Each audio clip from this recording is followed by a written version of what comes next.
All right. It is Wednesday night, guys. We got a great one. Some of you guys have made it through a tempestuous work week. We just want to say to all you guys that are out there and ladies that are out there that are of the African American diaspora, we just want to wish you a happy Juneteenth. And for those of you that know that Juneteenth is the day that in Texas, one of the areas was one of the last areas to find out that they were free. But here's the problem. Even though it's Juneteenth and we're celebrating Juneteenth, there are many of us that are still on the plantation. Am I lying? Am I lying? For those of you who are still trying to escape the plantation, even though it is Juneteenth, we're going to talk about that. 5 reasons. One brother gives 5 reasons why he left the United States. And then another sister, we're going to look at her video in regards to why she left the United States for Mexico City. An older sister who realized that it is not too late. At the age of 52, she decided to relocate to Mexico City and has been living her best life and not stressing about her income. So we're going to talk about that since it's Juneteenth. And since many of us don't realize that we're still stuck on the plantation known as the United States of America. Shout out to you guys. We got a special guest today that we're going to have. My man Todd is going to be in the building from Infinite Growth. Guys, shout out to you. So we're going to have Todd here in the building. But I'm going to give shout outs to all you guys here first. Let's get started with the super chats. Shout out first of all to Todd. Salute, kind sir. As a special guest and always giving a donation. One of the things that I always try to do as respect to any panel that I go on, I'll always try to give a donation. If I'm a guest or whatever it may be, I know that I just show respect to the host by giving something from Love Crossing Borders. So shout out to Todd being here. He's going to be here in a few moments with us on this short panel that we're going to have, talking about these 5 reasons that this brother's going to give on his video for why he moved from United States to Dominican Republic. My man Timothy Bright is in the building. Shout out to you, Timothy. Timothy says this. Timothy says freedom of speech is banned by women in the Matrix. That could be one of the reasons. Tonight I'm just drinking some tea and a little lime and honey. That's all, just a little lime and honey. Just in case you guys are wondering, hey Dre, what's that you're drinking, partner? That's just a little lime and a little honey. That's all it is.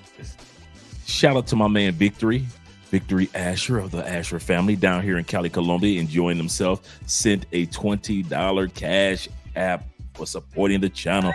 Shout out to Victory in the building. We appreciate the support. Yes, sir. Yes, sir. And to all you guys that are here, we appreciate you.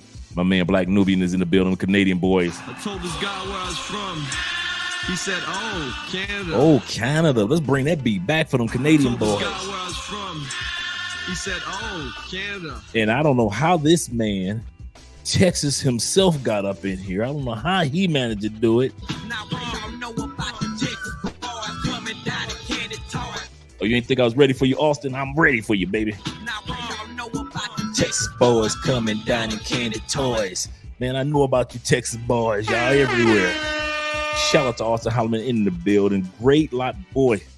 I don't know what you've been doing lately. I don't know what morning exercise or prayer routine or meditation you've been using this over the last couple of weeks, but I'm telling you, your live streams over the past couple of days have been, man, motivating for so many people. Great move, Austin.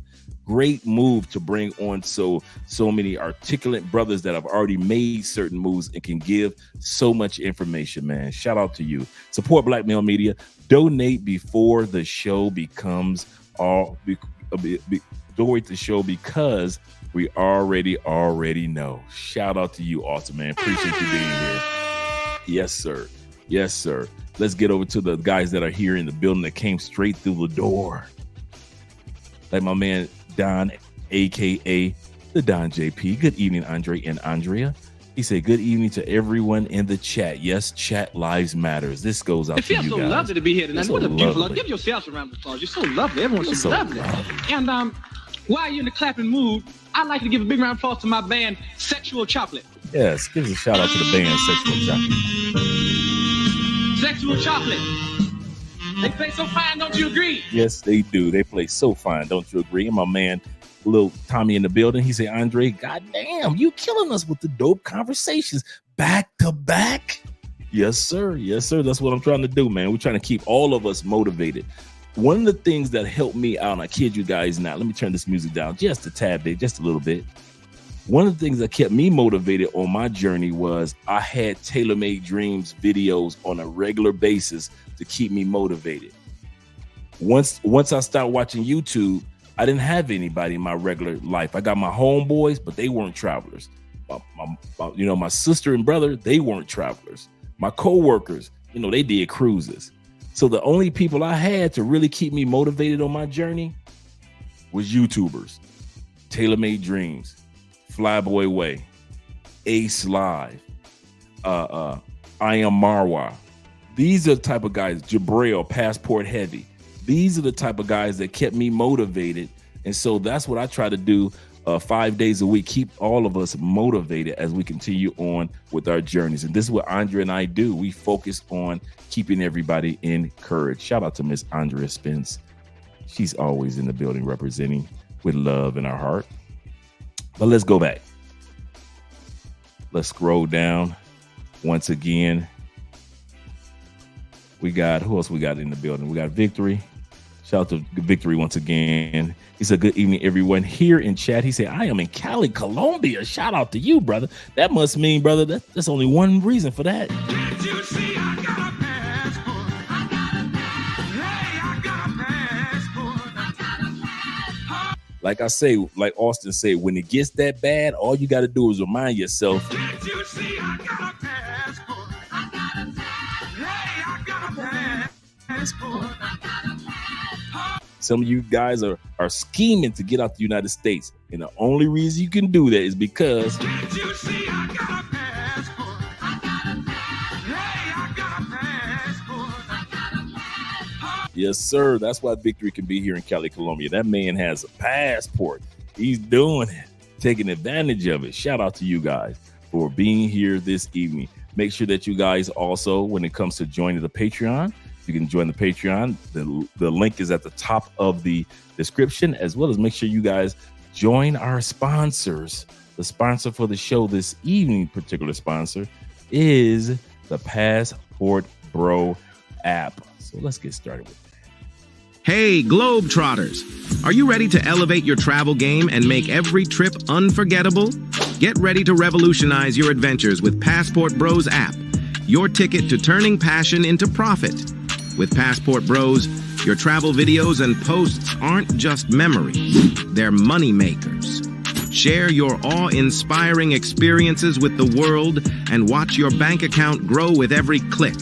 But wait, there's more. Connect with a vibrant community of fellow explorers, where camaraderie knows no borders.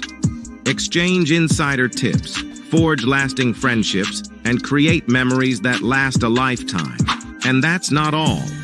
Gain access to exclusive discounts on accommodations, from cozy boutique hotels to luxurious resorts, ensuring you can travel in style without breaking the bank. So why settle for ordinary when you can experience the extraordinary? Join the Passport Bros app today and unlock a world of adventure, connection, and endless possibilities. Download the app now and let the journey of a lifetime begin.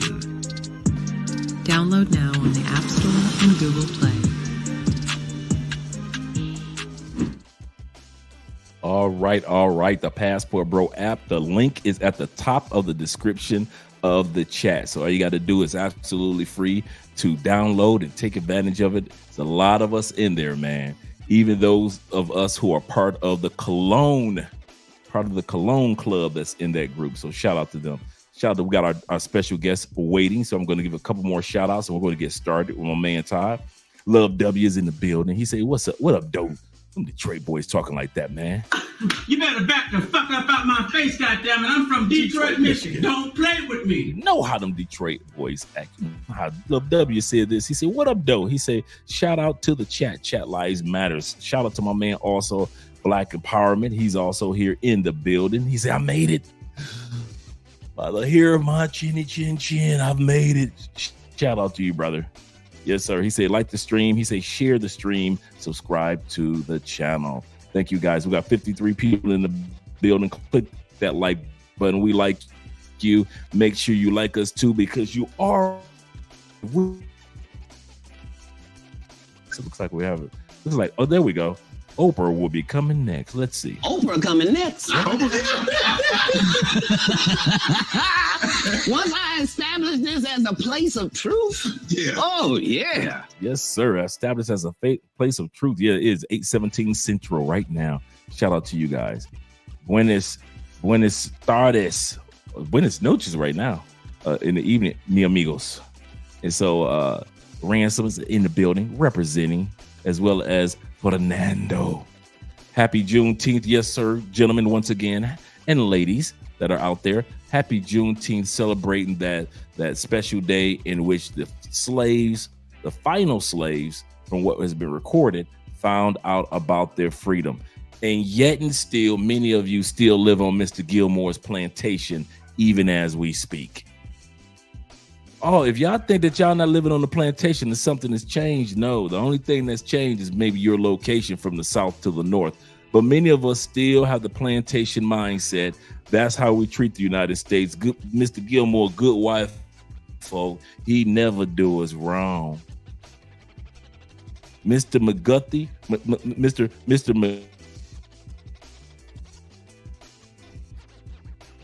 I don't know what's going on with the Wi-Fi today. Let me see if I switch it over. I am going to give me a second, guys, because I don't want any issues. I'm going to switch the Wi-Fi over. So if I drop you out, Todd, just be patient with me. I'm about to switch the Wi-Fi over. See if that helps. See if that helps. Let's see what happens. Let me see if this is good, because it's looking bad right now. It's looking bad. Give me a second. Oh, yeah.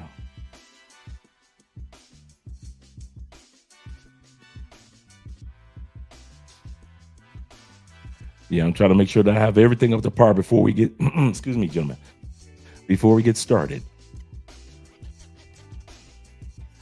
I got a couple more super chat. Shout out to my man Kirby in the building. Kirby Films 1.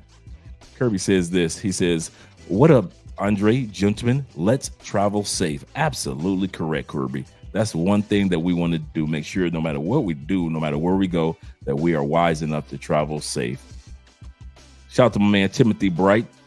I got some new drops for you, Tim. I got some new drops. Yes, I was up all night creating the new outros. So we got some nice ones for you guys. Victory for victory. Yes, sir, in Cali, Colombia. That's a good one. I like that. I like that. Shout out to Oprah coming next. Oh, I hit the wrong one. There we go. Salute to Uriah in the building. My favorite Bible name. My man is always here.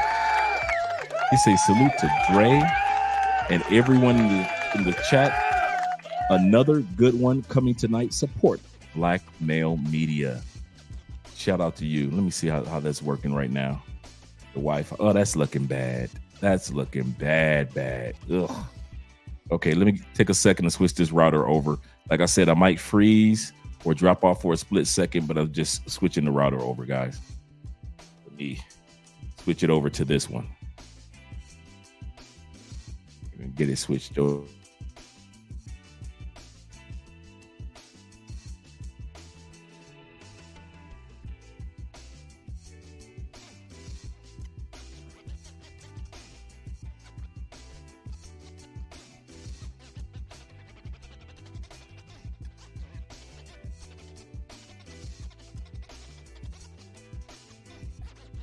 Still looking good. All right. We still got my man Todd. We still got our videos. Give it a second to get a lot better, guys. It's trying. There we go. It's even looking a little better. Shout out to you, gentlemen, and being patient with us this evening as we go through the struggle stream. All right, let's get ready to pull up our guest, my man Todd. Now, one thing about Todd, he is a college professor and professional. Let me change this music. That's the intro music. Let's change this music, make it a little more down to earth, more laid back. There we go. And I'm going to turn it down a little bit. There we go. All right. Tonight's episode is dedicated to those who are looking to relocate. You're on the fence of relocating to another country or even visiting another country for the first time. You've never had a passport. You've never used a passport before, and you are interested in taking advantage of global travel, not just going on a cruise or just going to another state. We're here for you. Andre and Andre's Love Crossing Borders, as well as my man Todd from Infinite Growth Channel. Todd is a guy that's a brother that specializes in academics, especially in the area of economy or how a person should have their mindset when it comes to handling everyday life, not only in the States, but also beyond. It's not just about money, like Todd says, it's about mindset. So we're going to bring my man Todd on to the channel right now. Andre, thank you, sir. How are you? I'm doing great, Todd. How you doing today, man? And I'm honored, brother. I really am honored. I always love having conversations with you, man. And oh man, you my dude. Shout out to you and your lovely wife. You too. Blessings to you and your wife as well, man. Right now, Todd is currently located. Let the guys know where you are, Todd. Let them know. I am in Bogota, Colombia, with my family. All right, that's what I'm talking about. How long have you been living in Bogota, off and on? Off and on since the pandemic, since 2000. My wife and I got married in 2019, in October 2019. And as you know, COVID hit in 2020. And so Colombia was one of the first countries that closed its borders. And so I was there in the U.S., separated from my wife until October of 2020. And wow. During that time period, I decided that, you know, my values are family, right? God, family, community.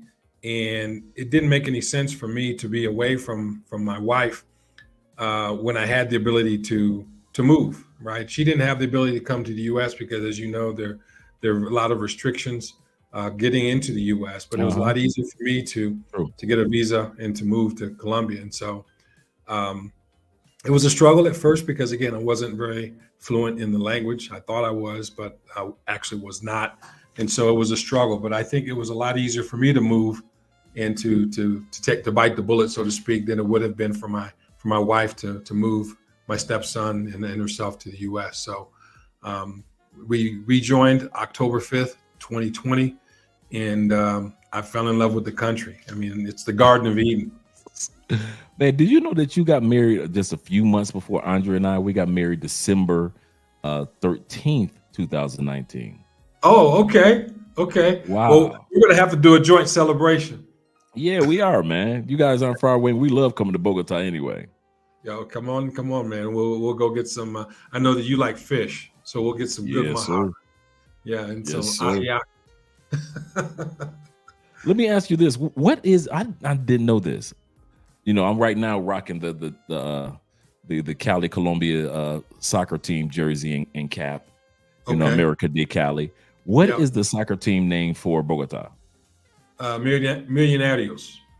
Okay. Because I know the national teams, and I know a couple of other. You know, I know Barranquillas. I mean, Cartagena's is junior. Wait a minute. Yeah, Cartagena's is junior. Well, actually, they got two here. Santa Fe, which was in the championship with Bucaramanga. Santa Fe. Yeah, and Bucaramanga won, and this was the first finally. time they won it. Right. So, right. All right, guys. We're gonna. I was happy for them brothers finally winning, and they needed it. And so, guys, the reason why Todd and I could sit back and talk about the marriages that we have here, and we could talk about the sports that are here, because a lot of times we as Americans think that when you move to other countries, you're going to miss out on certain things. Like you think you're going to miss out on Amazon deliveries. Most of the stuff, the equipment that I have here, And most of the colognes that you guys see me with have been delivered by Amazon. So if you think that here in Colombia or in South America, we don't have Amazon, we do. We have the same type of stores that you have. You guys have Costco's and Sam's Club right around the corner. We've got Price Mart, as well as Price Mart is in DR. Yep. And so a lot of times, Todd, people think that we don't have those things, but we're going to get started in a second. And I want to hear your opinion. I'm going to do some of these other super chats, but then we're going to get started in a second, where a brother moved to Dominican Republic and he gave 5 reasons why he decided to make that move before we go to the next video of the sister who decided to make a move. Mind you, guys, in the comment section, don't get caught up on where individuals are moving to as much as the why that they're giving. Don't ignore the 5 reasons why he's saying this is why I made this move. And a lot of us can relate to what this brother's about to say. But Timothy Bright also says this. He say, thank Dre for the outros. Yeah, I'm trying to redeem you, Timothy, from the other big girl outros. He said, but don't blame big gals on me. Yeah, you see, yes, sir, we do. Trey King, like big gals too. All right. Big girls, big girls. All right. And Antonio, shout out to Tone being in the building. Yes, sir. Mr. Cardenas says this. He says, I'm Mexican American, bro. He said, and I support the brothers. He said, let's all leave the plantations, black and brown. Yes, sir.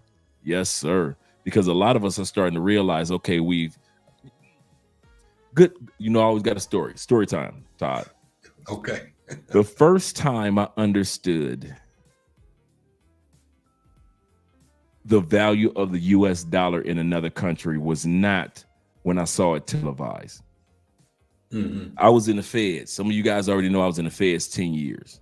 And in the Fed, there is a corporation known as Unicor that's making billions upon billions of dollars. It's on the New York Stock Exchange. It's the Federal Prisons company, and they are on the New York Stock Exchange. And you get paid to make different items. You know, some of you guys don't realize much of the tilapia that you get in the United States, there are tilapia farms in prisons in the United States that actually do the farming and the packaging of the tilapia that you eat in the grocery stores. And so they pay us a certain amount of money, right? And I'm in jail with the Mexican brother, right? And I'm wondering, you know, they pay us maybe like $100 a month. Like thinking that wasn't nothing, and now that's not nothing. $100 a month. He's in jail with me for 6 years, Todd. He gets ready to leave. He said, well, Andre, I'm ready. And I'm thinking, like, you ready? You know, you've been in jail with me. What, you got a special job? He said, man, they're deporting me back. They're going to be deporting me back to Mexico. I'm ready. I said, what do you mean you're ready? Todd, the house that this man built with prison money in Mexico, he showed me photos of his house that he been sending all that prison money back to Mexico and purchased the land and built a beautiful, beautiful home from scratch with the money that he was making in 5 years in prison in the United States. Yep. That's the first time I ever knew about the value of the US dollar, or actually saw it for myself, an average everyday person taking advantage of the US dollar. And I was like, yeah, when I get out of this prison, I got to get out of the next prison known as the United States. I had to get out of 2 prisons. One was a plantation and one was a prison. And I had to get out of both of them. Absolutely. I mean, and what happens a lot of times is that when we're born into something and we don't have any kind of frame of reference, we really don't know. It's sort of like this. And I appreciate your stories, man. I always appreciate your stories, because you're the Aesop fables of YouTube, my friend. And so it's sort of like a fish doesn't know that he's in water. True. Until he's removed from it. Right. True. And so, you know, unless we have a frame of reference where we actually travel abroad and experience currency arbitrage or experience other cultures or really try to find those things which truly align with our values, we really don't know that we're on a plantation, right? We really don't know that we're on a farm, or we really don't know where we are unless there's something else that we can relate it to. And I think that's, when you talk about, plantation, there's a lot of terms that have carried over for a long period of time. And when some people hear the word plantation, they can't really identify with it because it's one of those old terms, much like the term Negro, right? But yet we still have the United Negro College Fund. Then there's colored people. We still have National Association of colored NAACP. NAACP. So these things are still here. But unless you change your frame of reference, unless you can't have a growth mindset if you don't know what a fixed mindset is. And so you got it through the life and the experience of a person that you knew. Yeah. And the important thing is that you realize it at the time that there was something different. And that's when your third eye kind of opened up, if you will. He opened my eyes up. I kid you not, true story, prison stories, guys. When he built his house in Mexico with prison money, to this day, as you guys can tell, I never forgot those photos. It was one of the most beautiful houses that I'd ever seen. First of all, I never saw somebody build a house from scratch in Mexico before. Secondly, I didn't even think about anything like that. And it wasn't like he was stressing or starving to get it done. Mm-hmm. He was sending a certain amount of money every month and literally built a house from scratch. And I'm like, what? The second story, prison story, true story. I'm thinking like all Americans with the Africa and in Nigeria, in which the government told me and the televised news told me, Todd, what Africa looked like, until I was incarcerated with Africans. And they showed me photos of what Nigeria really looks like, what Ghana was looking like, what other developed cities throughout Africa was looking like.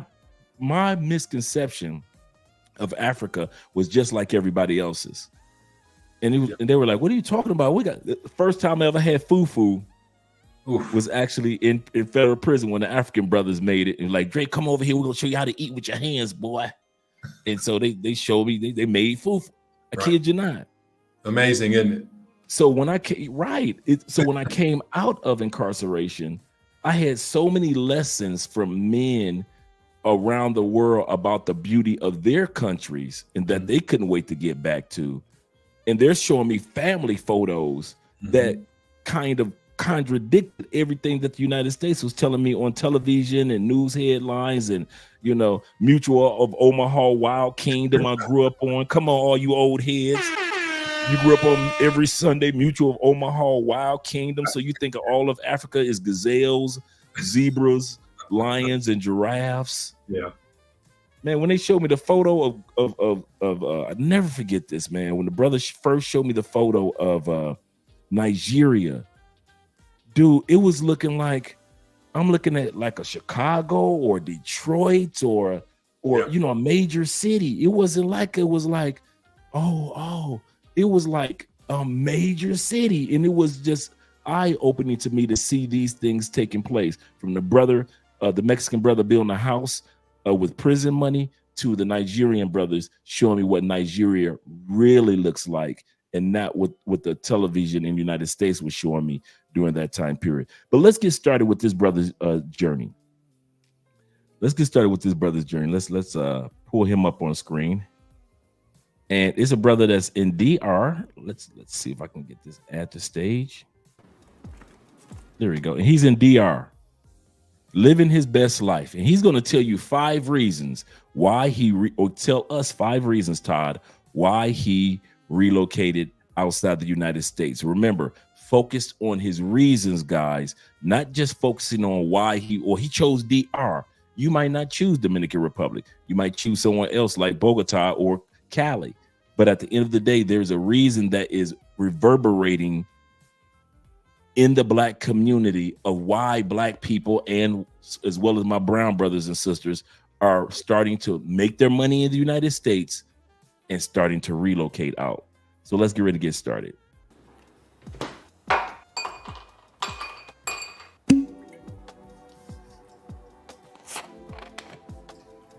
Drink in hand.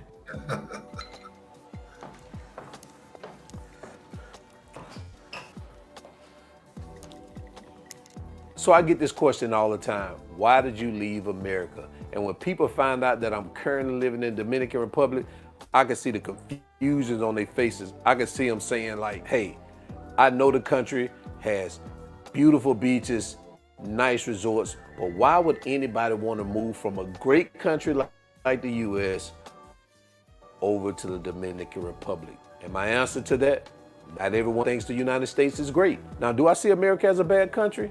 No, not really, because there are some good things about it. But if you remove the best quality of America, which by far is the greatest country in the world to earn money, then it's just an average country compared to anywhere else. Now, this is just my opinion. You don't have to agree with it. People like to think, especially nowadays, that if you're for one thing, that you gotta be against another. Therefore, I must hate America. And that's simply not true. However, there are some things that I dislike totally about America, but hate is a strong word. Like most people born in the US, I thought the United States was the end all be all. And how could you not? From the day you're born, they sell it to you like that. But also you see the glitz and glamour that kind of reinforces the narrative that America is the end all be all. But back in 2009, I traveled here to the Dominican Republic on a business trip. And something about that visit, it just totally changed me. I didn't know what it was at the time, but that experience in itself kind of lingered with me over the years. I would travel at least 2 to 3 times a year for the next several years until I finally moved here permanently in 2021. The culture, the people, the way of life, it all kind of put me in mind of how America was back in the 80s when I actually grew up. So here are my 5 reasons why I decided to leave America, but keep in mind, they're in no particular order, so let's get to it. Number 1, the growing tension and division. The America I grew up in the 80s, that America no longer exists. I'm gonna be honest with you. When I'm there, or even when I'm watching the news here in Dominican Republic, I can hardly even recognize the country. America, in my opinion, has lost some of their greatest strengths, like their social norms, their traditions, their morals and values. And I say morals and values in quotes because not that it always had morals and values, but man, they're totally lost nowadays. Having lived outside of the country for 2 years, on the outside looking in, looking at America, it looks like a free-for-all. Everybody seems to be on the edge. I feel uncomfortable when I'm out in public when I'm there. Here in Dominican Republic, I don't feel uneasy out in public. You see people enjoying themselves, having a good time. Nobody seems to be on edge here. But in America, oh man, everybody's on the edge. Number 2, the high cost of living. Let's not even go into number 2 yet. We're going to talk about number 1 that he just brought to us, Todd. Okay. I wrote down some notes, and I know you did. You know Yes, how sir. we do. But first thing that he mentioned was America is a great country, but do realize a country is only great to the person that sees it as great. Some people see other countries as great. We have a great, Todd and I are living a really great life here in Colombia. We don't need Colombia to be economically with this gross national product or military wise to be equivalent to the United States to feel great being here. I want to say that again.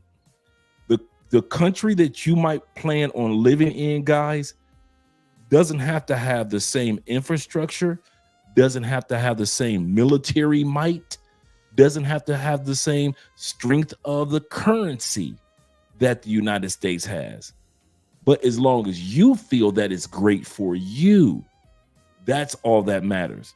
So all of us consider the United States great, but there are some other countries that will treat you great. Yeah. So do remember that. Number 2 that he said is that you don't have to hate one country to enjoy and appreciate another country. This is true.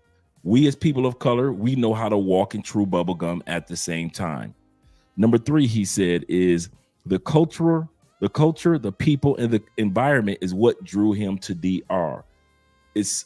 That may be some of the reasons why some of you are drawn to Mexico, like the young lady we're going to look at next. Some of you are drawn to Thailand. Some of you are drawn back home to Africa because of the culture, the people, and the environment. Unlike what America tries to sell, that the only reason we're going for the ladies, y'all only go to Africa for the ladies, you only go to Thailand for the ladies, you only go to Spain because you can be with the ladies. And that's how America tries to deter a lot of you from seeing what's on the other side of the border. They try to make it seem like all of us are out here whoremongering, and that's not necessarily true. The next thing that he talked about, before I let you speak, Todd, he talks about the number one, the tension and the division in the United States. Men versus women. You got black kids. You know what I've been noticing on TikTok and YouTube lately? Black kids talk to their parents like white kids used to. I've been looking on TikTok. You've been seeing black kids sitting up there just cussing they butt off while their parents are standing right there, either filming or just letting it slide by. Yeah. I was like, that would have never happened during our time period. No. Yeah, and so the economic tension that's going on because of inflation, the tension because of, we have a lot of things that we need to repair back home, and yet we're sending money to other countries. So that tension is taking place. You got the tension between the Democrats that are running the Senate, but you can't get anything passed because the Republicans are running the House. So nothing is getting passed as far as laws. That's another scenario that brings forth tension. And the last thing that he mentioned, Todd, before I let you speak, he mentioned, and I experienced this the few times that I've gone back to the United States, I don't feel comfortable walking down the street in public. I thought it was just me. I have never felt so paranoid in my own country. I don't know why. I don't know. Subconsciously, I feel like something is about to happen. I feel like Chicken Little, the sky is falling. I don't know what it is. I don't trust the police. Man, I used to at least halfway understand the police in the United States. But since I've been gone, I don't know what's going on in the States. So I don't know if I could trust them. Can I not trust them? So every time I'm sitting in a police car, I'm so used to not even being bothered by the police. I don't trust the behavior patterns of what's going on. So, and then people, it's so many people in the States deleting each other with road rage. I don't want to be a person of a stray bullet flying through the air and I lose my life while I'm only visiting the United States. So I've got to admit, I entered the United States with a huge sense of paranoia compared to when I was raised there. This is the first time I've ever admitted this, guys. When I went back to the States, that's one of the reasons why I haven't been back in 4 years, because the few days that I was there, I was antsy. I was so antsy, not just to get back, but because it was just like something. I kept feeling like something ain't right. Let me let you go ahead and speak, Todd. No, you're absolutely right, and I agree with everything that you said, and just want to add a few points. I think first of all, when we talk about America, we're talking about North America because we're still Americans, even though we're in Colombia. Right, in South America or Central America, so we are still American. Even though a person may be a Mexican American, they're still an American, right? They're just from they're from North America, from the country of Mexico. In the United States, they try to minimize anyone who has a different thought about going abroad. They try to minimize them and say, oh, well, you're going someplace that is, it's not as developed. Your lifestyle is going to be different. And, the former president called other countries shithole countries. And you have people that agree with that. But, and these people are saying these things and they have not experienced it. And so the information that they're getting is very one-sided. And I would dare to say that, being brainwashed, right? Because the news is only going to talk about things that elevate themselves, and they're not going to be self-reflective and talk about their bad points, right? So it's like being in a relationship with someone that doesn't see their own faults, but they will always identify yours. And so I think that that's kind of what the media does, and I think that that's what the culture does when it talks about other countries.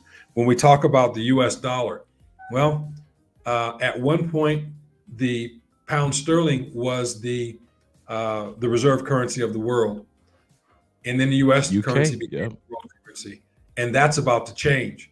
And so, when people talk about the U.S. dollar, note that if you make money in euro and you live anywhere in the world other than Europe, your euro is going to go a lot further than U.S. dollar. Say that again, Todd. A lot of people don't understand that. Yeah, if you earn money in euro, right, the euro, and you look at the exchange rate between the dollar and the euro, the reason why a lot of people from the U.S. don't go to Europe is because it's more expensive, because the euro has a higher value. If you earn euro at this particular point, you can go anywhere in the world, but the euro is not the reserve currency of the world. You can't buy, well, currently, you can't buy oil with euro. You have to convert it to U.S. dollars. So Saudi Arabia, as you know, because of your Mostly Money channel, I know that you talk about this. Saudi Arabia has now, the contract with Saudi Arabia has ended, and Saudi Arabia to date has decided not to renew the contract, stating that they will sell oil in U.S. currency only. And so by making that change, whatever they go to, whether they go to gold or whether they go to other currencies, the U.S. dollar is going to depreciate, meaning that the cost of living, which is high in the U.S. now, is going to be even higher. True. So, he's spot on. Talking about the growing tensions. I'm an 80s baby too. I was born in the 60s, graduated in the 80s. And so, that's when I came into my own, in the 80s, having graduated from high school in the early 80s. It's not the same country. It isn't. I believe, from my experience, that racial tensions are even higher, right? True. Anytime that you have a 80-something-year-old non-melanated man tell you that if you don't vote for him, that you ain't black, and gets away with it, something is not right. And if someone else on the other side says, well, hey, you might as well vote for me because what do you have to lose? Basically. That's indicative of a lack of respect from either side. And I mean, there are a lot of social reasons why that takes place. But I would agree, from a cultural perspective, from a values perspective, from a discipline perspective, we are not the same as we were. We've become a lot more lenient in things that we might not necessarily need to be lenient in. They continue to tell us lies. For example, the United States is a democracy. That's a lie. The United States has never been a democracy. The United States is a republic. And so a democracy means that every person gets a say. And when they did, the protests against Wall Street, right? When they tried to set up a democracy and they want to give 2,000 people a right to speak and to speak their mind, it didn't work. It failed miserably. And so we live in a democratic republic. We have democratic ideals, but we live in a republic. And so there's been a lot of dissension, right? Black versus white, rich versus poor. There's no sense of nationalism. And one of the things that I've noticed here in South America is a strong sense of nationalism. That's true. It's not the color of your skin, it's where you're from, right? And that's what I've noticed. And to your point about the police, and I'm going to say this one thing about the police. Two things about the police. One, I'm not afraid to talk to them. They don't approach me from an ideologist of they've got the power, so I need to just shut up and do what they say. That's not it. And the young ladies who are police officers, another level in terms of beauty. Wow. Another level. So, speaking of beautiful police officers, let's let's do a quick intro of one of the new breaks that we got with the lady police officers. Just to show forth what Todd was talking about in regards to the beauty of the Colombian police officers.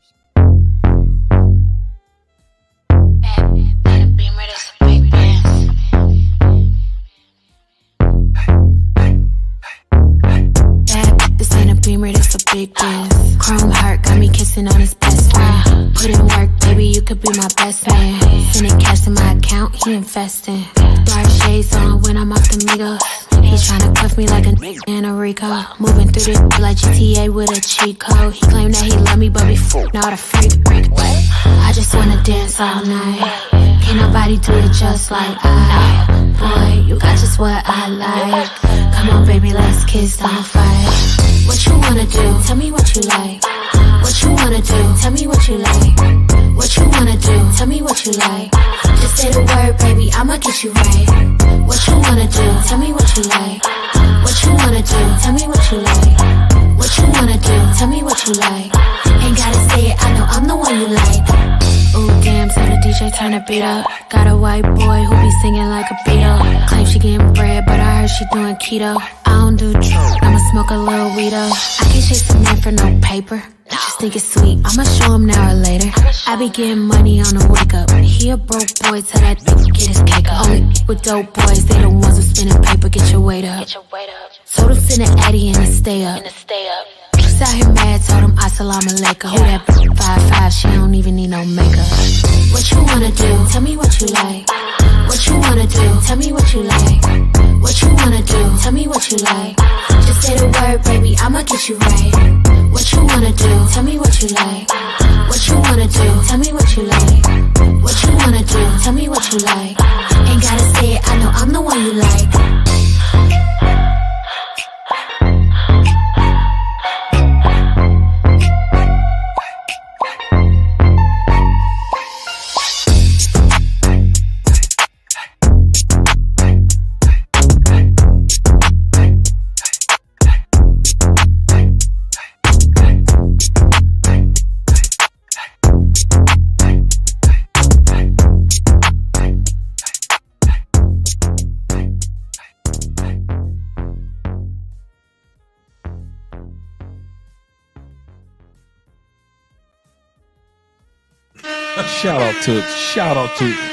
Shout out to the ladies of the police force here in Colombia. Todd is absolutely correct.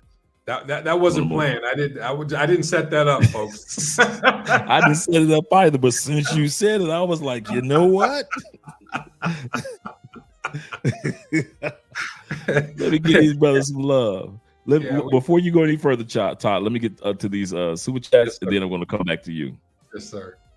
Once again, we got Timothy. I bet you saying thank you right now, Timothy, for those outros. Yes, I got a couple more in the making, in the arsenal for you guys. Shout out to my man Christopher in the building. Shout out to you being here, Christopher.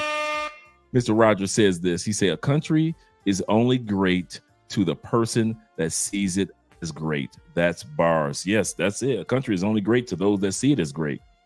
Todd and I, we are really enjoying our lives here. We love the United States, and the United States is doing some amazing, great things. But to us, the life that we're living in this new country is a great life. And so to us, it's just as great as the United States can be as well. Shout out to you. My man Will in the building. Will of Thrill on the countdown. He said greetings to Andrea, Mr. Allen, and chat. Yes, sir. Hey, Todd, do me a favor. Yes, Drop sir. the link to your channel in the description so we can continue to drop it throughout the night. I want you guys to subscribe to Todd's channel. Excellent channel when it comes to economics, when it comes to motivation and preparing yourself for relocating or vacationing in another country. Todd is living receipt just like I am. He's living proof that you can live this life and you ain't got to be a baller, but you ain't got to be busted either. He says, sorry, I'm late to the show. He say Vegas has a lot of energy. I know you're having a great time there, man. He said, get your passports, gents. And also my man, Tevin King has become a member. He's actually gifted a membership to one of the brothers. Shout out to you. And shout out to my man T93 for becoming a member, supporting the channel. Shout out to you, T93. Welcome to the family, brother. Welcome to the family. As well as my man Timothy. He say outros better be gray skirt or to holler at the cops. Yeah, hey, I got some for you.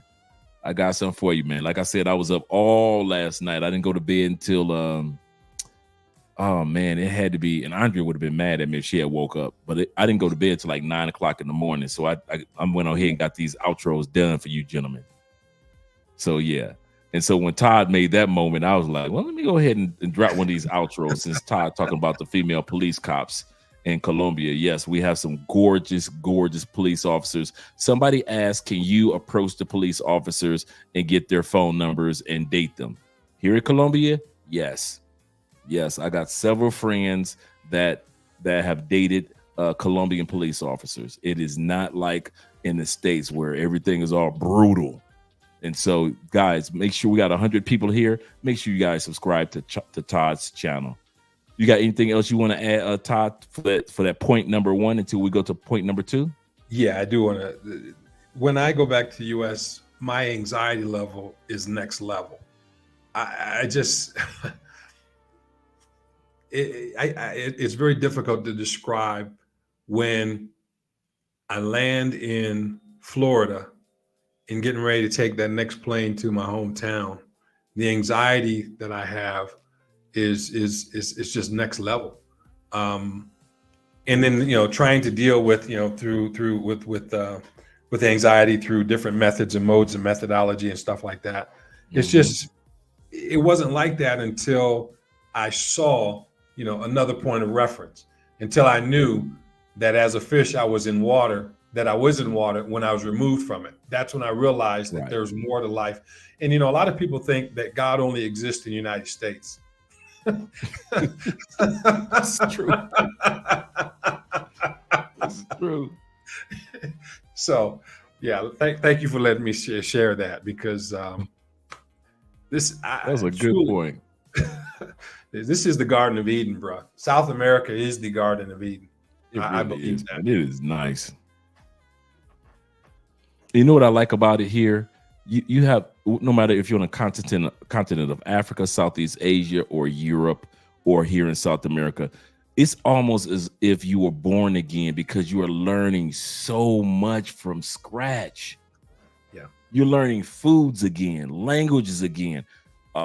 Now it's almost like you're learning to walk again, because you're so used to driving a car everywhere. Now you're living in countries where you can actually just go out and walk, and you wonder why these Colombian women or Brazilian women have thick legs, because these countries are set up for just walking everywhere. South America, Central America, parts of Europe, parts of Africa is just made for exercise, riding a bike, walking. It's just set up like that. Asian countries are set up like that as well. In North America and much of the West is set up that you have to have a car. So now you're learning to walk again. It's just this renewal of life. And then you start the part I like, Todd, shout out to Juneteenth celebration. I love the fact that now I get a chance to learn Black history of my South American brothers and sisters that have done great things throughout history, as well as all the North American brothers and sisters and their brothers and sisters in Africa that was never taught to us in school. Yeah. There's so many things that I'm learning about Black people that I never even knew about. Absolutely. And like you said, the history of the history of South America, the history of Colombia, right? That, Simon Bolivar, yes, he helped free 5 countries from Spanish rule, but he actually did it with the help of Haiti. The help of Haiti. And correct. So when you look at the diaspora, Christopher Columbus didn't set foot on North American shores, right? And so a lot of the slave trade that was actually brought from the shores of Africa ended up in the Caribbean and in South America, because you think that the Spanish and the Portuguese were major slave traders. but they only had, you know, a small foothold in North America when you talk about Florida, and then also, you know, you go to Mexico, but the larger part of the U.S. and the central part, you know, we bought Louisiana and that whole area from France. France was heavily involved in the slave trade. It was the Portuguese and the Spaniards, and so when you look at most Black and brown people around the world, what do they speak? Spanish and Portuguese. True. That's true. That's so true. That's a good point. And especially the point that you made that a lot of people don't know. Colombia would not have its freedom if it wasn't for Haiti. Haiti was only 11 years old with its freedom. There are so many statues of Haitian heroes and streets that are named after Haitians in Colombia. That's another thing that you learn about Colombia. Colombia and Venezuela, because remember at that time period, Colombia, Venezuela, Ecuador, and Panama were one Gran Colombia. It was one country, and they fought for their freedom with the help and the leadership of Haiti. They were like, "Hey, if you guys can do it, could you show us how you guys did it?" Exactly. And so let's continue on with the video. But yes, you're absolutely correct in regards to that. Number 2, he said, is cost of living. High cost of living is making it almost impossible for people to just live a normal life, especially in major metropolitan cities like Miami, New York, LA, Chicago, Houston. It's just making it almost impossible. Before moving to the Dominican Republic, we lived in the Fort Lauderdale area, and our monthly expenses came out to be around $4,600. That included the rent, utilities, car insurance, health insurance, you name it, it all was included in that. When we moved here to Dominican Republic, we cut our expenses down by 50%. And at the same time, we upgraded our lifestyle because the accommodations here were cheaper than living in Florida. And to be honest, we could have cut our expenses down by 65%, but we choose to live where we live. We wanted the same type of accommodations similar to what we had back in Florida. Which leads me to point number 3, the continuous rat race. And the funny thing about this one, you don't really realize you're running a race until it's almost too late. You're just subconsciously reacting, living the same life over and over each day, chasing this superficial goal that doesn't have any real purpose, at least for the most of us. Yes, it's okay to have a big house and a nice cars, but at what expense?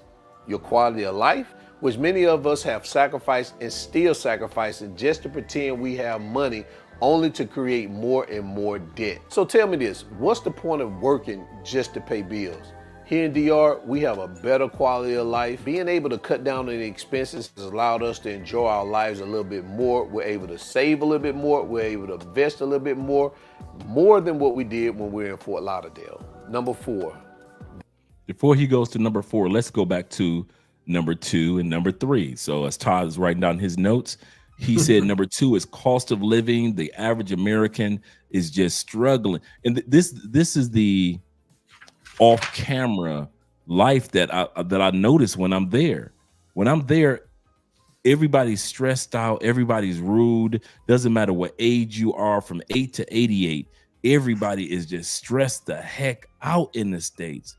Now, we know most people are not going to leave. And once again, we both love the United States like most expats do. But we still see certain symptoms that we didn't notice when we were there. You know, when you live there and you're stressed out and everybody else around you is stressed out, you don't notice it. But when you are actually leave and you go back, you notice how freaking stressed out the girl that's in the drive-through at the local restaurant is stressed out, and everybody else is because of economics. The other thing that he mentioned was basically not necessarily the keeping up with the Joneses, but just the rat race, being on that hamster wheel. Like you guys were saying earlier when you were talking about making somebody else rich, bringing somebody else's dream to pass, as long as you jump on somebody else's hamster wheel. I looked at it like this. If I got to do a hamster wheel, I'm going to be running my own hamster wheel. There's a quote that they have for us entrepreneurs. Shout out to you guys that are entrepreneurs, investors, so forth. They say an entrepreneur is a person that has no problem with working 80 hours a week just so we can keep from ever having to work 40 hours a week again. Oof. The entrepreneur is a person that's willing to work 80 hours a week just so we will never have to work 40 hours a week again. And for those who get it, those who know, they know. I would rather put in 80 hours a week on my behalf of my business and my opportunities than to sit back and spend an hour in traffic to do 45, 50 hours a week and then do another hour of traffic back home and try to pretend like I have a peace of mind for my family. Go ahead, Todd. No, that's a bar, right? I mean, you're absolutely right. And shout out to you because, I don't know if people know this, but I look up to you. I consider you a mentor, right? Even though I'm a few years older than you, I look up to you as a mentor, and I get advice from you, and I watch and I follow and I listen and I learn. And you're absolutely right. When you're working 80 hours in your dream, it's not work. But when you're working 40 hours in another man's dream, is work because you're giving up your life.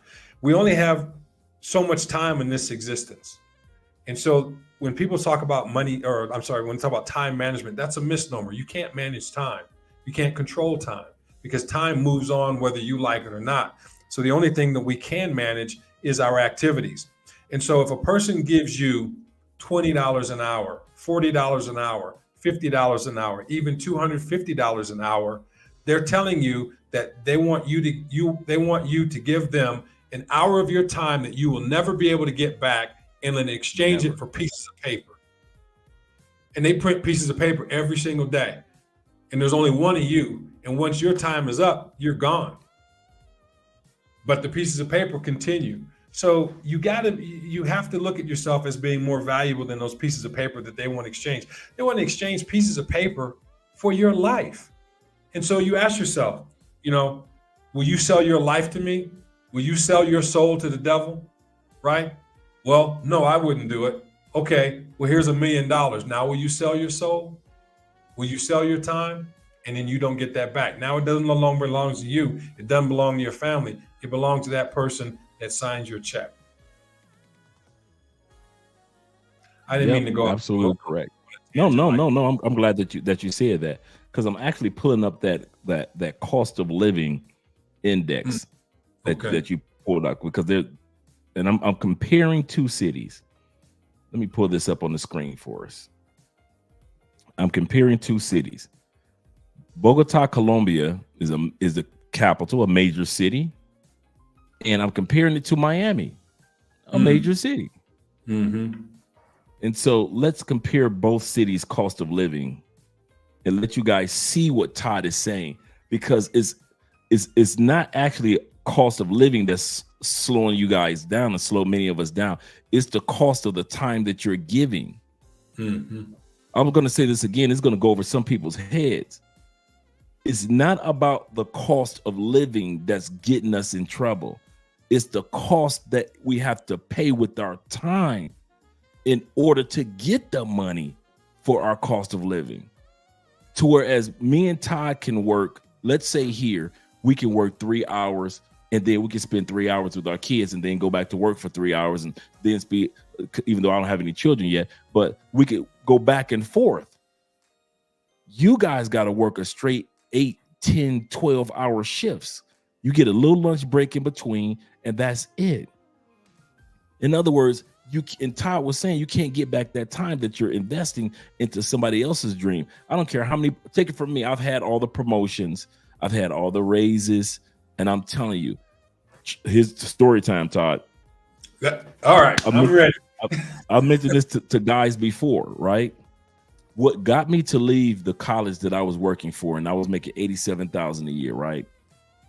You know how they have every year the national celebrations to where everybody come to the convention center, and you give out the award for the best college recruiter and the award for the best staff, like the award that you won. The best instructors and the best professors and the best whoever did best in the financial aid department and so forth. Everybody's getting these awards in this celebration, and yes, the school is going to do greater next year. We're cheering everything going, right? And then there was a video that a giant screen came up when there's a video of 3 older white dudes. Now, this is not a race thing, but it's a true story. 3 older white dudes, and these gentlemen just so happened to be the founders of that particular school that I was working for. And these guys said, well, you know, we were just sitting around on the golf course and we kind of came up with this idea. And when I sat back and I heard that these men came up with the idea of let's start a school. And these men came up with this idea while they were on a golf course. I was like, I'm out. I'm out. I said, I'm done. I'm done. If they can come up with ideas, I can come up with ideas. I don't need a golf course. I'm out. Y'all can keep y'all 87,000. I wasn't upset, but I was putting myself on a timer. In other words, I told myself, you know what? I'll be out of here within the next year or two. Oh, I'll be out of here in the next year or two. Yep. Because when I heard that, it made me realize what you guys were saying earlier. I was giving my life, energy, and time for the success of those 3 men who came up with this idea themselves on a golf course. Yeah. That was their way of saying thanks while they hit the golf ball. Yeah. Because when that camera went off with their little video that they made, they went right back to the golf course with all the proceeds and profits that they had made from the college that we had come up with. And I like what E-Man said. He said a lot of people don't know this. Even these HBCUs were started by white people. A lot of people don't know that. They actually think that HBCUs, all of them, were founded and started by black people. Not true, people. Do your homework. He's absolutely correct on that one. No, these. Let me hit to these super chats, and then we're going to go hear what you have to say about what he was mentioning. Yes, sir. Regarding the regarding number 2, when he said, you know, the cost of living, and number 3, when he said the rat race. And then we're going to look at the cost of living index comparing Bogota, Colombia to Miami, Florida. Executive Health, shout out to you, brother, for being in the building. Yes, sir. William, what's up, brother? Shout out to you. He said, just randomly logged on and saw 2 of my favorite dudes. He said, grateful to know and learn from you both. And you're 100% correct about the hours working on your dream. Absolutely correct. Once I discovered it, man, listen, it's been days, Ty. My wife had to come in here and wake me up to get me from out of this chair because I'm so at peace and at ease working for myself and developing my own and putting those, you know, rolling up my sleeves because I'm from Detroit. That's what we're used to doing for those factories and foundries. I just took that mindset of overtime and I'm working overtime for myself now. And I know that your wife appreciates that too. And yeah. for her to, I mean, for you to describe that you're in your office and you're falling asleep and that she's going to come in and attend to you. I mean, how much better support is that showing? You know what I mean? I mean, I appreciate you sharing that tender moment. Because, you know, that's something special. And I'm sure she realizes that you're working hard.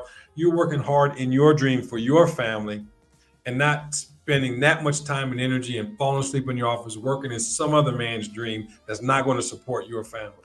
Absolutely correct. Absolutely correct. Because like you guys said, that person dictates. When I work for somebody else, they dictate when I went on vacation, how much time I could spend with my family on a regular week, how I felt when I went home.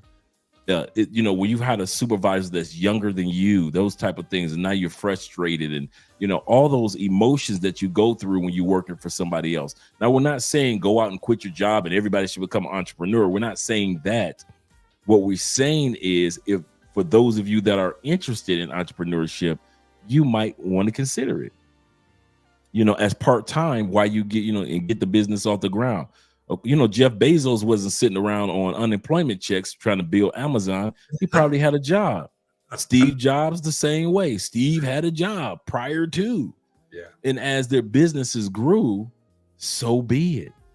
Yeah. So be it. But let's continue on with the index real quick. Let me hear what you have to say about 1 and 2. Okay. I mean 2 and 3.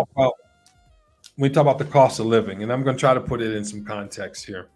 And if you get lost in the weeds, just go ahead and make a comment, and I'll try to explain it a little bit better.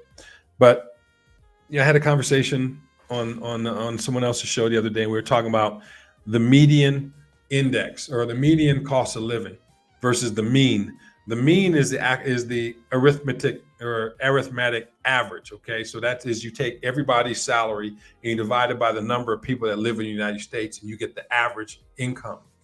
The median income is you take a list of everybody's income and you look for the number right in the middle. So it'd be half of the people that live in the United States will have it above, half of it below. So there was a misconception because they tried to say, well, the median income is $56,000 a year in the US. That's a lie. That's the mean. That's the arithmetic average. Okay. So if I'm looking at the median income, and that's the middle income, that's the exact middle income in the United States. In 2000, the median income was $31,856.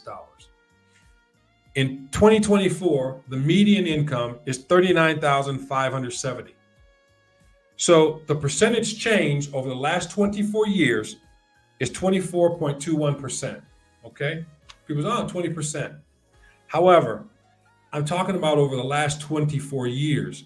So if I factor in inflation, which is 3%, that means that every year for the past 24 years, people were losing 1.99% of their purchasing power. If I extrapolate that out over 24 years, in the past 24 years, wages have declined by 39%. Purchasing power has declined by 39% over the last 24 years. All right, this is my wife. Hold on a second. I got to answer. Go ahead, Todd. Go ahead. Hola, amor. ¿Cómo estás? And so what we're going to do is we're going to get started, go to the next part of the video, and what he was with the, actually we can look at the index. This is the number index that link that Todd Infinite Growth dropped earlier. And I'm going to compare the prices. Let's take a look at it. I'm going to compare the prices of Bogota, Colombia, cost of living to Miami. It says Miami is 100, and now Bogota is considered the most expensive city in Colombia, and it still says that Bogota is 161% less, or Miami is 161% higher than Bogota when it comes to rent, or when it comes to cost of living, and that's without the rent. With the rent, Miami rent on average is 260.9% higher than Bogota, the most expensive city in Colombia, for all of us that lived in Florida. Let's scroll down. Let's look at just a few things.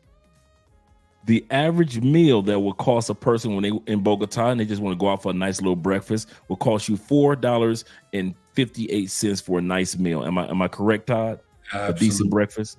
Yep. That same breakfast, that's just a regular breakfast, will cost you $25 in Miami. If you want to take two people out for a nice little meal in Bogota, do a lunch date, it's only $28.94. Yep. That exact same meal that's in you guys' mind right now, that same meal is $100 to take two people out to lunch. Yep. Let's go down to the apartments. We're going to look at the apartments down here because this is the part that you guys want to see. A one-bedroom apartment in Bogota, Colombia, in the center, in the city centra, or in the center of the city, on average, correct me if I'm wrong, Todd, it could be more, it could be a little less, $440 a month, $41 a month and 31 cents. Yeah. I know that in some instances it could be even less. Yeah. It depends upon your stratus as well. But yeah, that is in the city center. Yeah, you're right. Yep. One bedroom. The average apartment to rent, a one bedroom city center in Miami, $2,780. $178.80. Let's say you got a family like you got, Todd, or you want to get a 3-bedroom because you got studios like me and Andrea have. Right. In Colombia, in Bogota, which is once again the most expensive city in Colombia. Yep. $723.04 for a 3-bedroom apartment in a really nice area. We're not talking about no hood, fellas. Right. You know I don't do hood. Right. So, and Todd don't do hood. We talking about some really nice community areas where you got families and so forth. That same apartment in Miami is $5,401.01. In the apartment that we're talking about 3 floors, right? Yep. So there'll be a living room, dining room, kitchen, washing room on the bottom floor. The second floor will be 2 bedrooms, and the third floor will have another bedroom. Absolutely. You know, don't show this stuff anymore, man. Because I love showing the index because those who are on the fence, you know, consider, and even for seniors, you know, a lot of seniors who think that they can't afford to live in the States and they're living in their car. Listen, all you need is a flight, a ticket, and you good. That's all you need. Let's get back to the video. If people only knew. There we go. Let's add them to the stage. Violence, from mass shootings. Okay, he said number 4. violence. He said number 4 is senseless violence. That's number 4 on the list of why he left the United States, was because the violence level is senseless. Violence to police brutality. This part of America, in my opinion, has got way out of control. And the thought of me raising my daughter in this environment, in that nonsense, I'm telling you, as a parent, I'm terrified. I mean, think about sending them off to school, in the back of your mind, having a thought that they may not even make it home.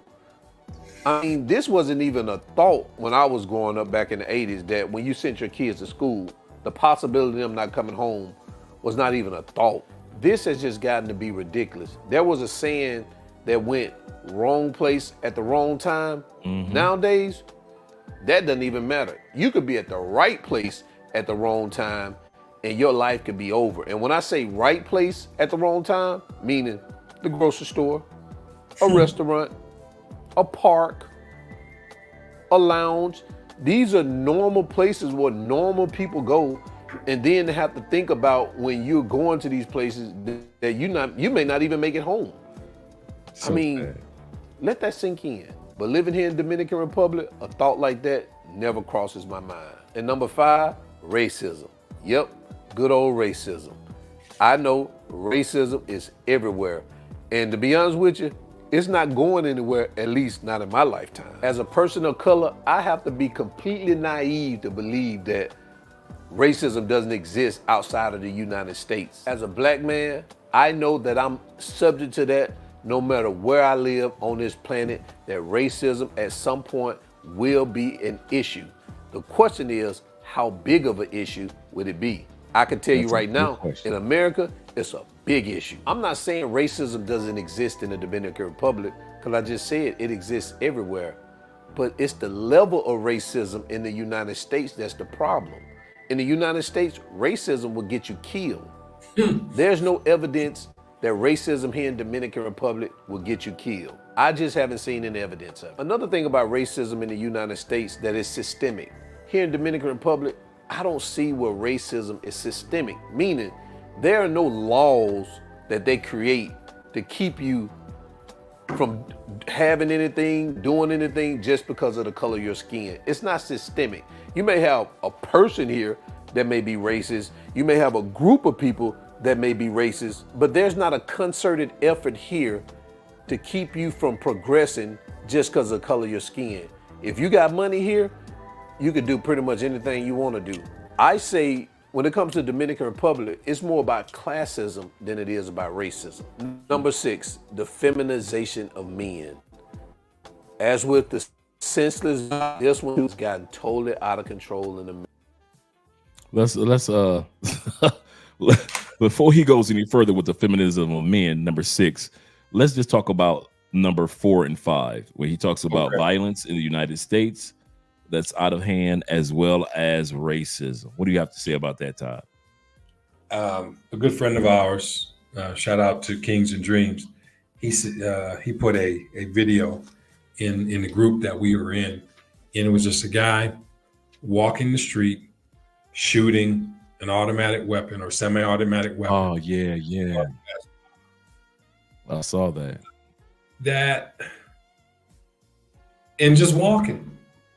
And so which goes to, you know, there's a certain level of mental illness that goes on or what. But it's just as the guy said, it's just, you know, random acts of violence, senseless acts of violence. There was also I also saw just recently, and again, shout out to Executive Health, but this was a video of a gas station in the good old state of Tennessee, in Memphis, Tennessee, where there's a shootout at the gas station. And you, this is just not. If it, I'm sure that some of these types of things happen here, but they're not as prevalent as in the U.S. And as you say, racism. I see more nationalism than anything. If a person's from Colombia, you know, darker skinned Colombians, I see a lot of interacting, and they're Colombians. But then if you see that some people are from another country, or let's say that the Venezuelans interact with Venezuelans differently than they act with Colombians. And then you even have the indigenous groups of people that their activities is a little bit different as well. So I see more of that than I do racism, because the truth of the matter is that even those Colombians who are white, they have someone in their family tree that looks like you and I. True. Because that's just the nature. I actually got into a disagreement, which I learned, you know, sometimes it's a learning experience, with a machista, you know, more white Colombian about black. And he was saying, like, listen, he said, bruh, he said, we all black in Colombia. I'm like, what? He's like, bruh. He said, do not let my skin complexion fool you into thinking. He knew English. He said, fool you into thinking that I don't have black heritage in my family bloodline all over the place, just like anybody else does. He said, I just so happen to be a descendant of the white side. He said, but it's just as many black people at my family reunion as it is white people. And there's a lot of Colombians that will tell you we have a huge amount of black influence and black people in our family. Like the first thing I noticed when I got to Andrea's family's house, they had a lot of paintings and artwork that were like Egyptian paintings or artwork that were African art pieces. And I'm like, ain't nobody in here black, but all of this stuff in both sides of the family, all this artwork says there's a black influence somewhere. And so you're absolutely correct. A lot of people don't realize that Colombians have a national appreciation first, then their ethnicity of being Afro, and then blackness or being black, the moniker of black race comes third. And Americans just cannot fathom the thought of somebody daring to not look at their race first. It just boggles our mind when Dominicans say, I'm not Dominican. I'm no Negro. I'm Dominican. And it just blows our American minds like, how can you say that you're not black? You're Dominican. Bruh, I was raised to think about my nationality first, not my race. I know I'm black, like with my skin, but if they ever take race away, they can't take away my nation, my nationality. My country will always exist. That's what Dominicans are saying. And us Americans will shout them down and laugh at them, not realizing that most black people in the world actually focuses on their nationality before their race, even in parts of Africa. Good point. Even in parts of Africa.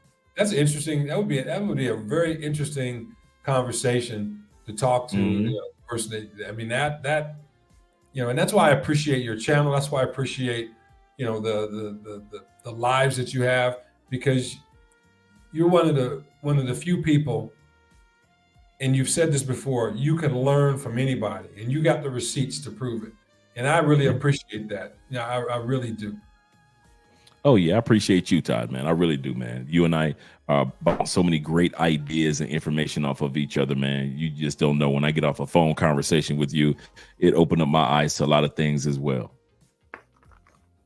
And to see another man that's, you know, us over 50 men enjoying lives with wives and family and communities and neighbors that we enjoy, things like that. Yeah, it's real good, man. Let's go back to the video and hear what he has to say next. Now, the next one he said, number 6 is the demasculinization of men. How feminine men in the States, not all men, but many men in the States, are starting to become. America. Men are no longer able to be men in America without being accused of being toxic. If they're not accusing you of being toxic, they're trying to throw a dress on you. If they're not trying to throw a dress on you, they're showing you images of two men in their emotion. Honestly, I have no clue what's going on. Every time I watch a show nowadays, you're seeing some sort of image that's pushing this narrative. I have certain beliefs of how I believe the family structure should be, and I'm sticking to it. Now, I know it's hard to get away from these images because they are everywhere. I'm sorry, you could disagree, that's fine. I don't have to agree with anybody's lifestyle. I'm only telling you how I feel. And number 7, I wanted to live in a majority black country. And I can hear people always saying, well, you know what? There are several countries in Africa where you could have went and lived. And you know what? You're right. And you should go live there if that's how you feel. At this moment in my life, it is what it is to me. And for me, I wanted to move to Dominican Republic. Not that I have anything against Africa, because I don't. At some point, I would love to spend 3 months out of the year in Africa. But for right now, it's Dominican Republic for me. And the reason why I want to live in a majority black country is because growing up in America, you're always the minority. And they never let you forget it. On the news, you know, they minority this, minority that. I mean, you're constantly being bombarded about you being a minority. And not only that, you're even looked at, and sometimes, a lot of the times, treated as the minority. When you go to these black countries, and this is not Dominican Republic, I mean, you could be anywhere in the Caribbean, you know, you go in these, even Jamaica, you know, Barbados, Bahamas, any of these countries, man, you go to these countries, you're not treated as if you are a black person. You're just treated like a normal person, exactly how I'm treated here in the Dominican Republic, like I'm a normal person. Nobody looks at the color of my skin. They say, oh, he's a black man. They just treat me like a normal person, like a human being. If anything, I'm treated better because I'm an American versus because I'm black. So the feeling to walk around here not feeling like a minority, I'm telling you, it's hard to even describe. It's like a weight just released from your shoulders. Trust me, give it a try. And I know people saying Dominican. Before he goes any further, let's go and listen to what he has to say with number 6 and number 7, where he talks about the degrading or the downward slope, or however you want to word it, of manhood, the demasculization of men. Number 6 and number 7 is, you know, the peace that he receives by being in a country that is majority people of color.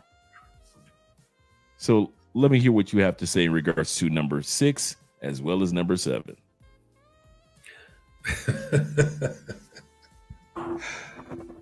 The cancel culture in the United States is real. And when they talk about freedom of speech, they talk about the freedom of speech for certain groups and not freedom of speech for others. And so when he's talking about this particular feminization of men, you know, a person who has different values than those who are more feminized, if you will, as he said, they're considered toxic. But the acceptance is only one way. You have to accept their views, but they don't have to accept yours or you have to accept their opinion, but they don't have to accept yours, and then you're ostracized. So, from that perspective, it is sort of like the hierarchy of victimhood, right?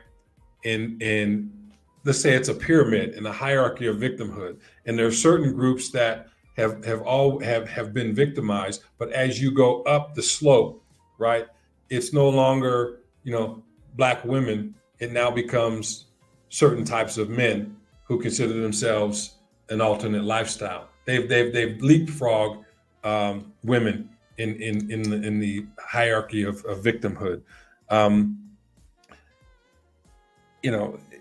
It's what people celebrate, right? I don't care who a person sleeps with or what a person sleeps with. What they do in the privacy of their bedroom is their business. But when it becomes a national issue, I become uncomfortable. I mean, they're teaching in the schools now. Yeah, and it becomes part of the curriculum. Part of. I mean, when you have certain lifestyles are to me, certain lifestyles it's theirs, right? I don't have a heaven or hell to put somebody in, but I do have values that are uniquely mine. And I don't proselytize or push anyone to believe a certain thing that I do or my lifestyle.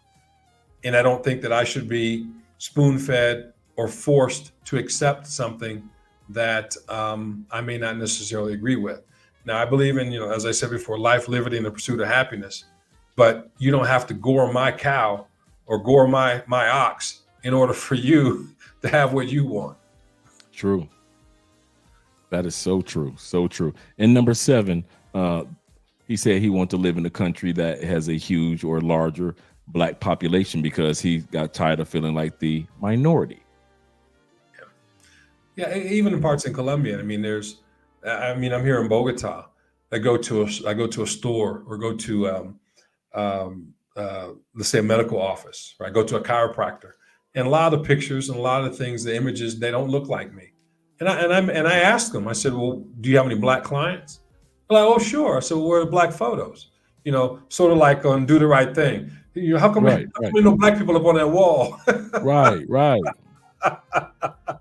Absolutely. Style where the Black people on the wall. But that's part of people identify with people that they feel comfortable with. But I'm sure that in Cali, the demographic would be totally different. Completely different. Totally different. True. It's just that when you look at the elitists, there aren't very many Black people in government here in Colombia.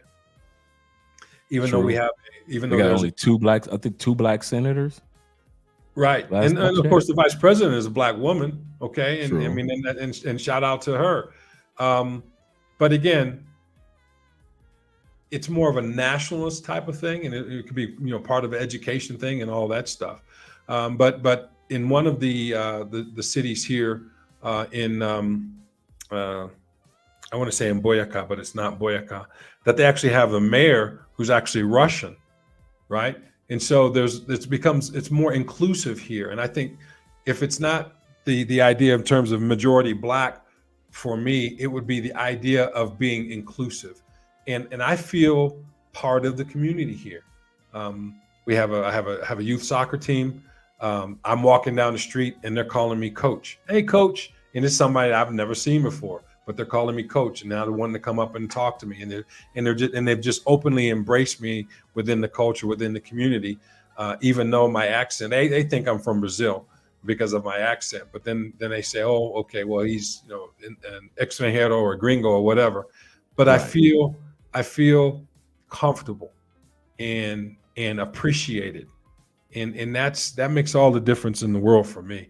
And I'm sure you've become part of the community in Cali. I mean, I'm sure that you walk in some places like Cheers. Yeah. Yeah. There's a lot of places like that, believe you me. That's true. That is true. I know the owners' wives. So, Yeah, or go to a spot and know all the security guards, like 5 clubs deep, and I know that one. That's my boy. That's my boy over there. That's my homegirl over there. So yeah. That gives you a sense of security too, doesn't it? It does. It really does, man. Because people know that you're there, and they're out to protect you, and they know that you're good people, and that's the cool part about it. Let's go to Will the Thrill. Will says this. He said, "I'm tired of carrying everywhere I go. Church, store, gas stations." He said, "Criminals know what they're doing, and they don't go to this is true. They don't go to gun shows or police stations with that craziness. Safer in the Middle East." Yes, it is. Yes, it doesn't take all that. I mean, I'm not saying that we shouldn't have our right to bear arms in the States. I'm just saying that the type of people that are using or taking advantage of that amendment for us to bear arms are some of the craziest people out there. I mean, even if your child, anytime you live in a country that you know that is guaranteed, almost guaranteed, that somebody's children is going to be deleted that school year. That's just a given in the United States. You already know as soon as you put your kids on a bus, somebody's school, if not several schools in the United States, little kids going to be deleted. It's been like that for the last 10 years. Wow. We already know that every year in the United States, kid that made it past getting deleted in kindergarten, first grade, second grade, third grade, will be deleted when they get into somebody's college campus. Every year in the United States, there's always campus deletions. It's always been like that. So that it's almost guaranteed that somebody's little kid is going to be deleted throughout the year, and somebody's teenage son or daughter is going to be deleted in the United States throughout the year. That's just statistical facts. Last year we had over 600 plus mass deletions. A mass deletion is when you delete more than 4 people in one shooting. So we had it happen over 600 times, and we've been averaging that 500, 600 time window on average. I mean, it's just part of the fabric of the United States now that that you may not make it out of church, you might not make it out of Walmart. So when Will says, I got to be strapped because the way that this country is set up, I can't even go to Target without some white kid driving all the way up to Buffalo, one of the coldest cities, and deleting everybody in Target because he was told not to love black folk. It's those little things that you don't miss about the States. That area of stress and pressure that's put on you. Yeah. Wow. That dropping some knowledge here, man. That I didn't know that about the and that's scary. I mean, that's almost like, why wouldn't you just homeschool? Yeah. Yep. Every year in the States. Every year. We haven't had a year without somebody deleting little kids or somebody in colleges. I can't remember. It's got to be 10, 15, 20 years. Every year, when the school year comes around, everybody's holding their breath and hope it's not their kids. Every year. Let's get ready to go to the next video. I know it's getting late, guys. We don't want to hold you too long. But let's look at the video with the sister in Mexico. I make significantly less money than I did living in the U.S., but I work fewer hours.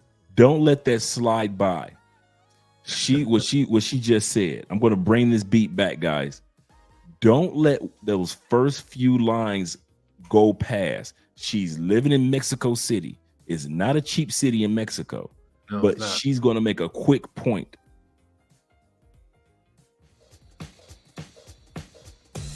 I make significantly less money than I did living in the US, but I work fewer hours. I am less stressed. And overall, my life is just filled with much more positivity and joy. I love my life. My name is Adelia Borishade. I am 48 years old. I quit my teaching job in the US, and now I live in Mexico City.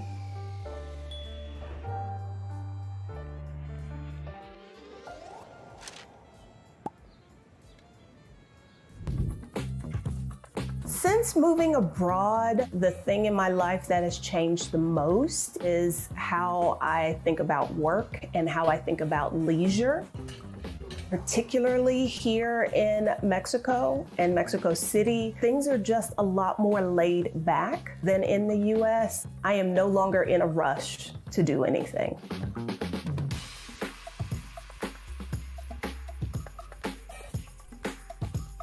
My days are filled with exploring the city, visiting museums, trying new cafes and restaurants, attending various events that the city puts on, going to dinner and jazz down the block. I take naps now. I didn't do that before. Come on now, girl. I worry about money less here, and it's not a factor of I have more of it, because I don't. But it is more of the way the system is set up. I've got more options here than I did in the US if things were to go south financially.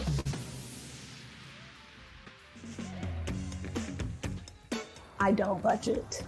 My financial priorities are funded first, and then I don't worry about how the rest of the money is spent. But having income as an entrepreneur. So let's take a look at how she spends her money.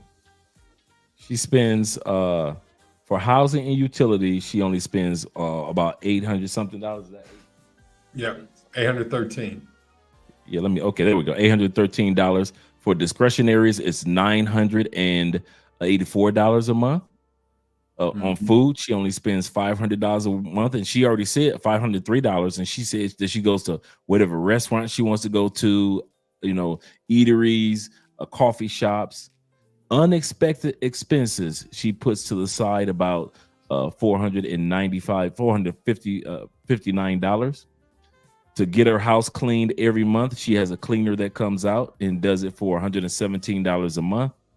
And her transportation looks like it's like $103 to $105 a month in Mexico in 2023, in one of the largest and the most expensive city in Mexico, which is in the largest city in the world.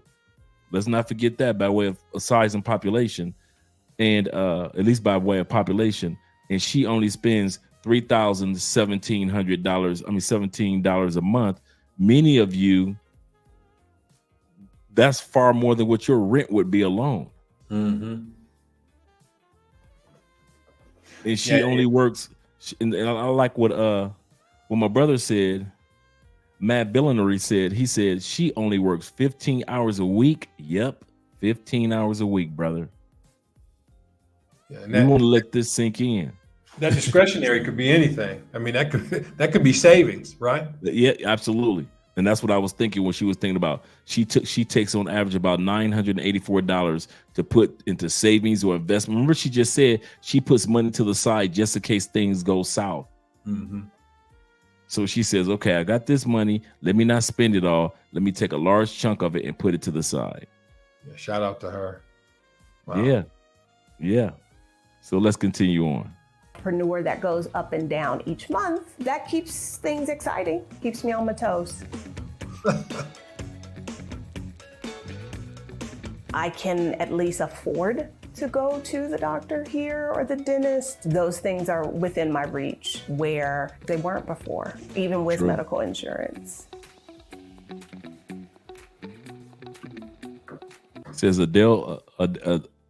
Adelia pays around $750 a month for rent for her 2-bedroom apartment. So the apartment that we're looking at that she's in is only $750 a month in the most expensive city in Mexico. If she was in other cities, it wouldn't even cost her this amount. But she chose the capital city, and she's still getting a great deal.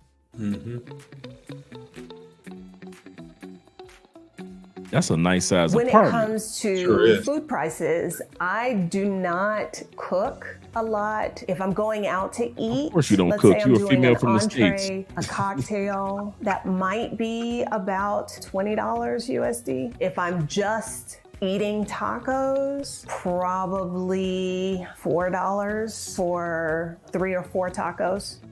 How often do you eat tacos? I eat tacos very often.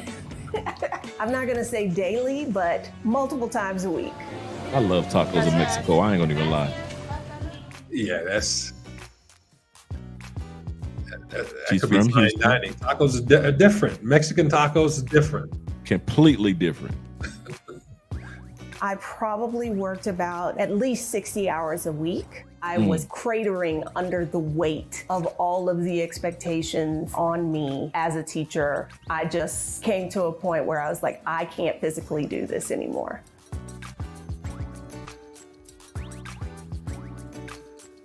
I knew that the life I was going to have after divorce was going to be one that she's I already been traveling. I ain't mad at you, the things I always Delia. wanted to do. The impetus for my move abroad was a realization that the life I wanted to live, I could not live in the United States. And it turns out I was right. I could have the life I wanted somewhere else.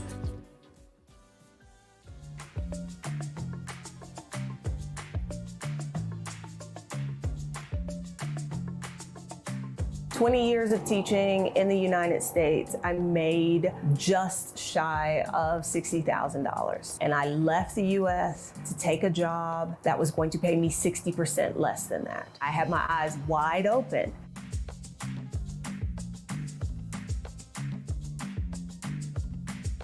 Wow.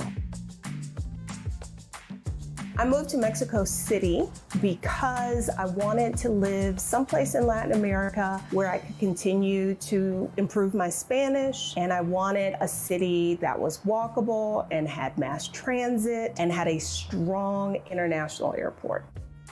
My favorite thing about living in Mexico City, this is a toss-up. It's neck and neck between the tacos and the overall vibe and the unexpectedness of things. You may see someone riding down the street on a unicycle in a genie costume, and that's just Tuesday. Like, I love that.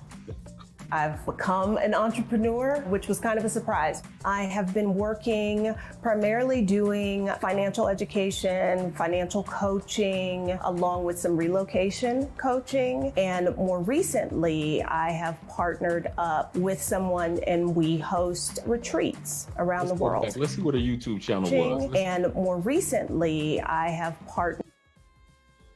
Is that Picky Girl? Let me write that down. I might want to get her on the show. Yeah, Picky Girl Travels the World.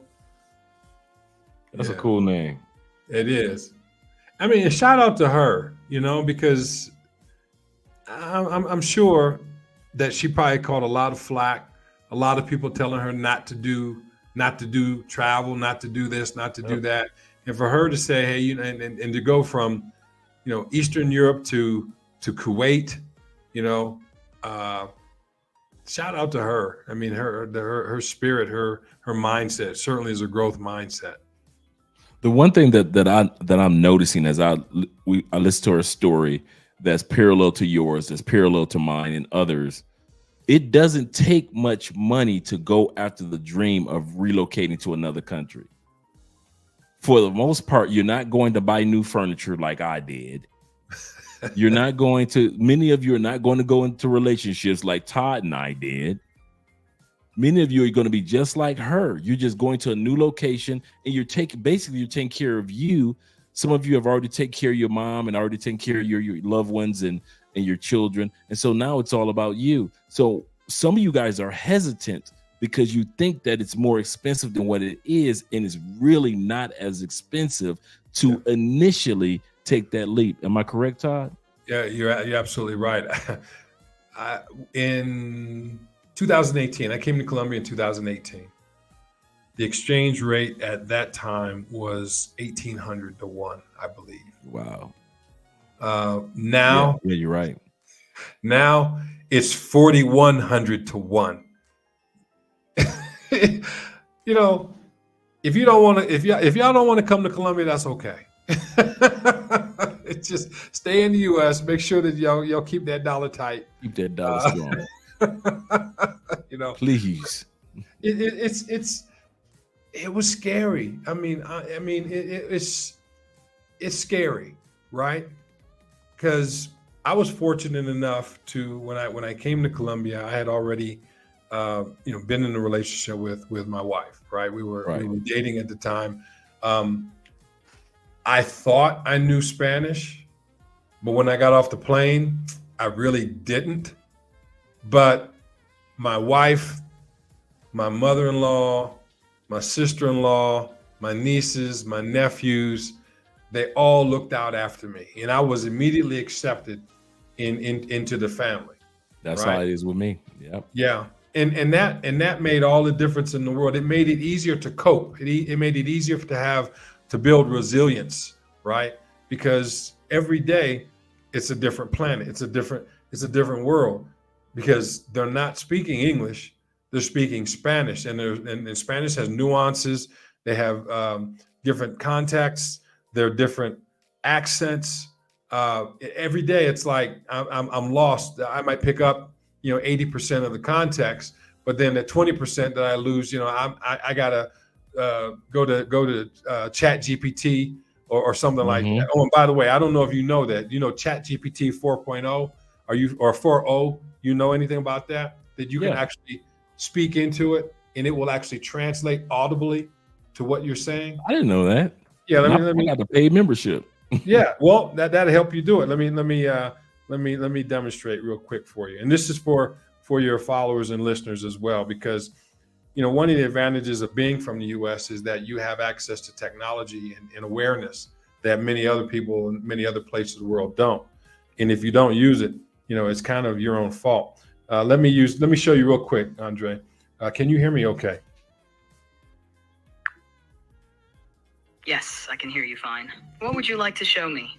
I would like for you to translate into Spanish what I'm about to say. Sure, go ahead and say what you need translated, and I'll translate it into Spanish for you. Out of the night which covers me, black as the pit from pole to pole, I thank whatever gods may be for my unconquerable soul. De la noche que me cubre, negra como un pozo de un extremo al otro. Agradezco a los dioses que puedan existir por mi alma inconquistable. Chat 4.0. Are you there, Andre? Did you hear me? Yeah, I heard exactly. Man, I'm just surprised that how she just was like, okay, I'm ready, whenever you're ready. Yeah. And so that becomes a game changer. So I say this to say that if somebody has Chat 4.0 and they're traveling and they have access to Wi-Fi, right? If there's something that you don't understand, whatever country that you're in, you have technology that can translate for you. I just want to give a shout out to, and I'm glad to confirm that and piggyback off that, International Quiet Storm just dropped the link of what of ChatGPT 4.0 explaining what you just showed us. Okay. So they have a YouTube video that kind of like walks you through the process, and International Quiet Storm just dropped the link. So guys, make sure that you take advantage of that link. If you're a person like me that you already have ChatGPT 4.0, and there's things that you haven't taken advantage of yet. Yeah. So Austin has taught me a lot of things about it, and so now you've taught me something about it. I'm always learning something with Todd. See what I'm talking about? See what I'm talking about? We bounced. ChatGPT. Shout out to Will in the building, the sponsor for this evening. It feels so lovely to be here tonight. It's so lovely to be here with Will. It's so lovely. Everyone's so lovely. And while you're in the clapping mood, I'd like to give a big round of applause to my band, Sexual Chocolate. Yes, sir. A sponsor of the night. He said, Blacks and Hispanics. They play so fine, don't you agree? Blacks and Hispanics don't know the power they have. This is true. If we all left the plantation, Mr. Gilmore's property, the land of the Cartwrights, he said that the plantation of other countries, we will see America suffer significantly. Let that sink in. The sad part is it won't happen. It will not happen. IQS says this. He said, El Guapo recapped that video a couple of weeks ago, and I downloaded it immediately. So El Guapo talked about this as well. That is great, man. I'm going to be looking at this video. And once again, shout out to Will the Thrill, tonight's sponsor of the show. And thank you all for supporting the channel. Support Black Male Media. Todd, could you do me a favor? Once again, drop the link to your channel. so individuals can subscribe to the channel, because I'm telling you guys, he is doing great work over there on this channel. Will do. I appreciate that. Thank you. Yes, sir. He say, Todd, Todd, are you an alpha Beccu? I wouldn't know. Dr. Keithan of the Walker family asked. An alpha, no. Okay. Alpha male, yes. There we go. Shout out to Eric and others who are subscribed. We got 93 people in the building. Click the like button. We like you. Make sure you like us too. Let's get back to the sister story, because it's interesting to see her do. That's what I did. I kid you not, Todd. For all you guys out there, I actually gave up a job that was $87,000 a year, and I was probably making $27,000 when I first got here per year. But look, I look at Colombia and any of us, our journeys to other countries, not as a boomerang. I wasn't flying out to another country just so I can come on back to the United States. I realized I'm a slingshot. I'm not a boomerang. I'm a slingshot. And you're going to have to pull back. Oh, yeah. I thought I would be making $300,000 a year by now, but pull back. Yeah, I'm coming to another country. I'm giving up on this, and I have to sell that and give away this and put that in storage. Pull back. Yeah, I'm gonna have to start this business from scratch. Pull back. And when you finally get to that point, you're in Colombia, or you're in DR, or you're in Thailand, and you got yourself settled, and you've given away all of the spare clothes and all the spare shoes, and you're really living in that country. Now you let the boomerang go. I mean, you let the slingshot go, woof, and watch how fast your life shoots forward. But some of you guys think that you're going to live your life as a boomerang. Yeah, I'm going to go out here. You go out there to DR on vacation. You come to Brazil on vacation. You come to Iceland or Finland on vacation, Todd. And then what happens? They swing back around like a boomerang and run back to the United States and come right back to the States. Stop treating your life like a boomerang. There's nothing wrong. I mean this, guys. I discovered this a few years ago. There's nothing wrong with being like this sister, Todd, and myself. Slingshots. When you pull back, there's a lot of losses made, a lot of tension comes. But once you're in the right position, let go. And all of a sudden you start seeing your life just shooting forward past the money that you were making in the United States, past the peace that you had in the United States, past the friends that you had in the United States. All of a sudden you got family, not just friends. Everything that you thought that you would have and you were boomerang back to as a slingshot, you're going forward. You're not going back. Boomerangs come back. Slingshots don't. I'll say that one more time before we go to the video. Boomerangs come back. Slingshots don't. Yeah. So realize you're going to have to pull your life back. There's going to be some times where you got to pull back. You're going to, I ain't partying like I used to in the States. Pull back. You know what? I don't have a bunch of girlfriends like I used to in the States. Keep pulling back. And all of a sudden, when you finally get to Colombia, like Todd and I, or whatever country, then let it go and watch how your life just shoots forward. You're living healthier. All of a sudden, you met one or two really nice ladies in these countries. All of a sudden, you're starting to learn new language like Todd was saying, like I'm trying to do. You know, all these doors open. You know, you get your cellular, you start getting credit cards, you start opening up bank accounts. All this came because you decided to be a slingshot and stop being a boomerang, going out to just pretend like you live in other countries and then boomerang back to the States. No. How do you think you're gonna feel when you get that Colombian citizenship, when you get that Colombian passport? You know, it's not gonna hit me until I vote. Okay. Even though I'm going to celebrate the passport and the citizenship, but Andrea was telling me when she went out to vote the last time, there were so many foreigners that were celebrating their first experience of voting in another country. Yeah. That's what I'm looking forward to. Because they shut. I was amazed when I first saw this, right? When my wife went out to vote. It's literally a holiday. You know, shout out to Dr. Kenneth Augustus. He says, you quoted Invictus, and that's why I asked, were you a member of Kappa Alpha Psi? No, sir, I was not. I was, I joined the Kappa Alpha Psi fraternity, incorporated. My father was a Kappa. My uncles were a Kappa. So, but shout out to Dr. Kenneth. Now we see Dr. Kenneth came in, did a little sleuth work, and now he's like, okay, now I got it. Yeah, I triggered him with Invictus. I thought that, and I love a good quote. And he says, Dre, this is in the top #1 of your shows. Awesome. Thank you very much, brother. And thank you all for being here. I appreciate you guys being here. Will also says this. He says, treat America as a business. 'Tis true.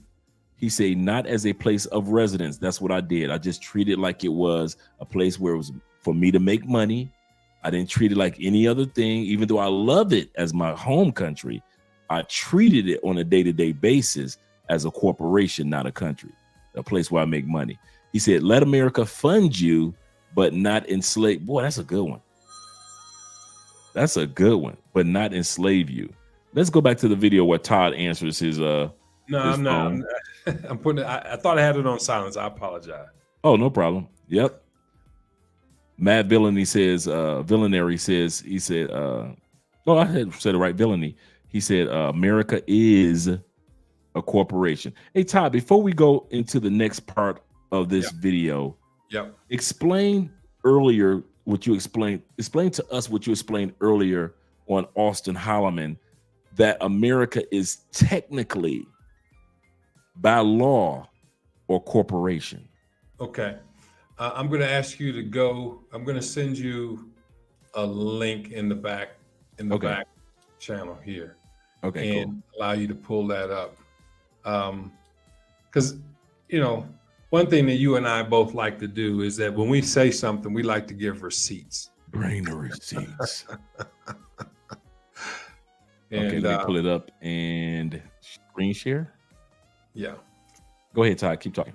So if we look at the definitions, and this is the law school definitions, and the thing about language, especially the English language, is that we think that we have an understanding of what the meanings are. But if you go to Black's Law Dictionary, and there are several editions of Black's Law Dictionary, you get the understanding of what words mean. And there's also Ballantyne's Dictionary, Law Dictionary, where even if you're talking about the definition of human being, it means sea monster. And so when we look at the definition of the United States, so you have this, it's 28 U.S. Code 3002. Now scroll down to number 15, if you would, Andre. So let's look at definition of United States. United States means federal corporation, an agency, department, commission, board, or other entity of the United States, or an instrumentality of the United States. So again, United States means a federal corporation. The nationality in which we have is basically based upon our statehood. I'm an Ohioan. I was born in Ohio. You were born in Michigan, so you'd be a Michiganer. Mm-hmm. Okay. Someone in Alabama, an Alabamian. Someone in Texas, a Texan. And as you said earlier, shout out to Texas for Juneteenth. Free at last, right? The idea, though, is definitions and words mean things. So when we say that we are from the United States, that means that we're represented by a federal corporation. When you look at your birth certificate, there are two dates. There's your date of birth, and then there's the date of registration. So my date of birth may be, October, September, or whatever, but then the date of registration is when my birth certificate was registered in that particular county of my birth. And so some people believe that that birth certificate places you in what they call a sesquiu trust. And so that when you look at, and I don't want to get deep into it, but when you talk about corporations, it is the United States. the nationalities that we find ourselves in are the states in and of themselves, because each state has a constitution. True. And so that becomes part of it. That becomes very important. And so how we navigate through the laws, the Constitution, and all of these different things becomes very, very important. And this is also one of the things that kind of tether us to that corporation called the United States, which when you look at the location of the debtor, which is United States, the location of the United States is Washington, D.C. Wow. So yeah, he said SQ Trust and Mad Villainy is absolutely. Yeah, I caught that. Yeah, I caught that. Yep. Shout out to Mad Villainy in the building, sharing that knowledge. Appreciate you, brother. Let's go on to the next part of her video. But I really want you to share that. So I'm happy that you got a chance to give us a little bit of insight in regards to that. Appreciate that. So let's go back to her video. Add to stage. With someone, and we host retreats around the world. When I left the US and was living on less money, that made me reevaluate kind of everything. I looked at the money I'd set aside for retirement, and all of a sudden, FIRE, financial independence, retire early, became an option when it was not an option previously.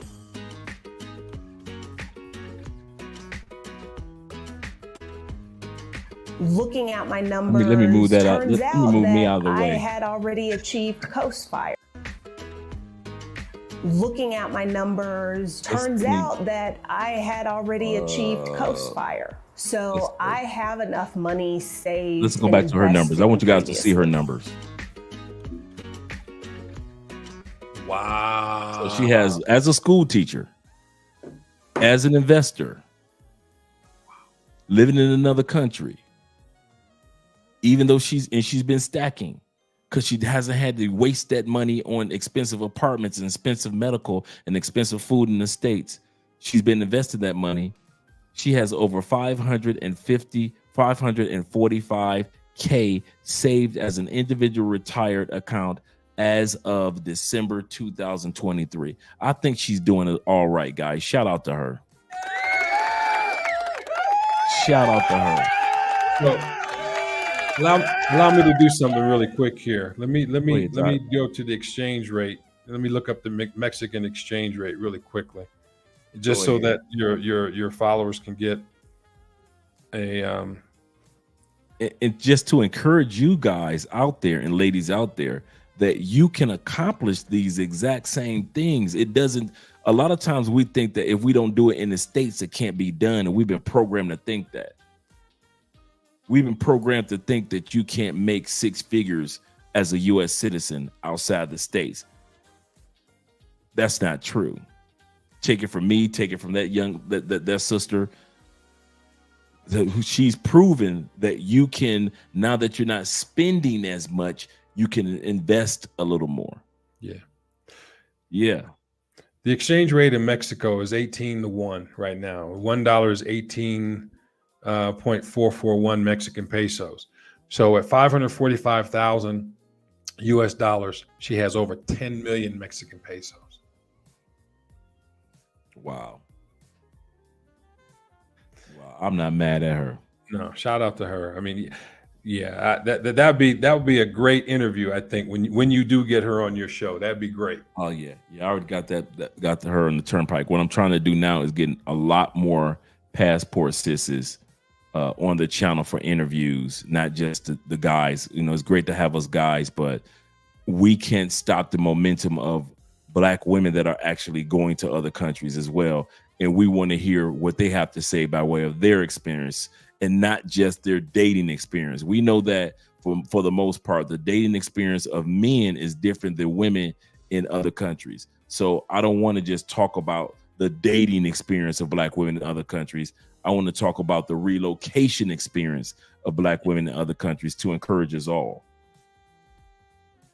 Shout out to Theo in the building and Black Manosphere Conclave himself. Speaking of Black Manosphere Conclave, before we go back to the next video, We are at the point where it's on a countdown, guys. Countdown for the Black Manosphere Conclave. What do I mean? That over the next couple of weeks for the Manosphere Conclave, some of you guys have to realize that what the price for the tickets are going to go up in a couple of weeks. I'm going to pull up the Black Manosphere Conclave for you guys to see. We're going to be talking about this throughout the weeks. I want you guys to see this on the screen. Let me move. Shout out to Theo once again. Make sure that you guys become part of the Black Manosphere Conclave. Let me move this over here. Bada bing, bada boom. Get rid of this. You're a guest speaker there, aren't you?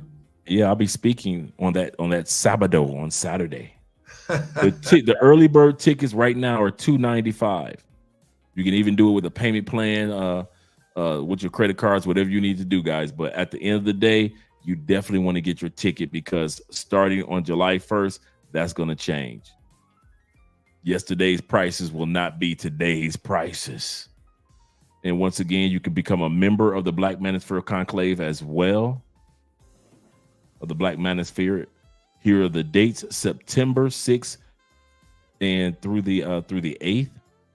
I will be speaking on the 8th on behalf of us travelers. You got Obsidian. You got Dennis Sperlin. Dennis will be speaking. You got my boy Shannon as well as Jason. Of course, those brothers will be speaking, as well as others. And the brother Lee will be speaking. I'm telling you, it's going to be a really great time. We already have over 250 men that are going to be attending. That doesn't include the guys that's going to be attending the event via satellite. So some of you guys that can't make it, you can also still buy a ticket and watch it virtual. Watch the virtual event all 3 days. And so you get a chance to see on here. I'm going to drop the link for you guys. If it hasn't already been dropped, let you see what Obsidian will be speaking about on the first day. And then we have the second day agenda itinerary. And then the third day, you got Theo, lunch break. And then you got your boy, Andre Love, crossing borders. So we're going to be speaking in regards to that on the third day on that Sabado, on Saturday. And then you guys already know after the party, there's the after partying. So we're going to have some fun, guys, after that. So make sure that you guys get your tickets to the Black Manosphere Conclave ASAP. We're going to be talking about that on a regular basis because we're going to see you guys there. I attended that online last year. It was absolutely amazing. And took some of the courses with Theo. That's next level stuff, man. And for you to be on that says a lot about the value that you bring, man, because that is an amazing event. Yeah. I'm looking forward to it. I'm excited. I was going to go anyway. But then when I got the invitation to come and speak, I was like, so they're working on getting all that information under one umbrella right now. So we should be having that information regarding the hotel for you guys ASAP. So we'll be having that for you. Great question, Timothy. We'll be having the answer for that for you guys as well. No, you're not. Do not feed it to Theo. Let's go back to the video with the sister. That's his sense of humor, man. I know, man. We're doing tents. This is gonna be a tent revival because we're all doing tents. So let's go back here. Looking at my numbers, turns out that I had already achieved Coast Fire. So I have enough money saved and invested for retirement. The money that I make now, I can just live on. So saving isn't a top priority. Despite making less money, there are certain luxuries that I could afford because of the cost of living here. Somebody cleans my house once a week. That was not something I was able to do in the United States. Not having to worry about that allows me space to do the other things in my life and to be present for those things.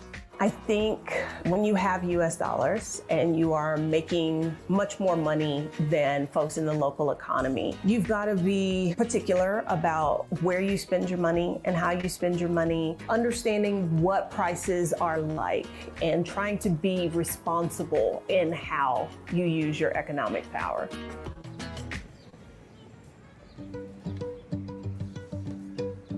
The sacrifices I've had to make living in Mexico City are primarily related to my children and my grandchildren. I can't always be there for birthday parties. My middle granddaughter, I couldn't be around when she was born. So there's that piece of it. I have always seen myself as an immigrant because my intention was to move here and build a life here. I can tell you that for me, my dream life is almost the antithesis of what we consider to be the dream life in America. I do not own a lot of stuff. I make a point not to. It's not about accumulating wealth. It's about having control over my time. That is my dream life. All right. She said it's not about accumulating wealth like we were taught in the United States that most of us don't even get to before passing on. It's about being the one thing that we all can focus on is getting to the point where you are controlling the gift of time. I like how she put that. Yeah, it was real well. She did that nice job of doing that. I like how she put that. And my man DJ said she's still alone with the dog, but she ain't going broke doing it. She ain't going broke. That's one thing we can say, DJ. We might talk about her and being alone with the dog, but she got a barber that's keeping her DC fade tight because that fade was tight that she had with her hair. Yeah, we only see her walking with the dog. We don't know what goes on after the camera goes away. Right. We don't know. That's why I always say, Todd, when these cameras off, I always use that cameras got to go off. And you guys don't know everything about Todd and I and everything about our wives. There's a lot that we tell y'all and there's a lot that we don't tell you until you meet us. Exactly. So, yeah. I'll just say this, and I use this a lot. And I want you to respond to this. I say, I'm the head of my house. But my wife is the neck that turns the head. That's it. Absolutely correct. Absolutely. I have no problem with that because there's a lot that gets taken care of that Andrea does that I know that without a doubt I couldn't accomplish any of what we're doing now without her leading the directions left and right of what we're going to be doing next here in Colombia in many areas. Yeah. So yeah. Absolutely. Yeah, definitely. How do you find these clips, man? I mean, because last time you and I talked about doing reaction videos. But I mean, you bring up gems, man. You bring usually all I'll do is just like quite often I'll go into YouTube and I'll just put in Passport Bros or why I'm leaving America, and like 50 videos will pop up. That gives you 50 videos to do a reaction to. Just put in YouTube why I'm leaving America or why I left America. That's 50 videos to react to. Let's go over to Instagram. Same thing.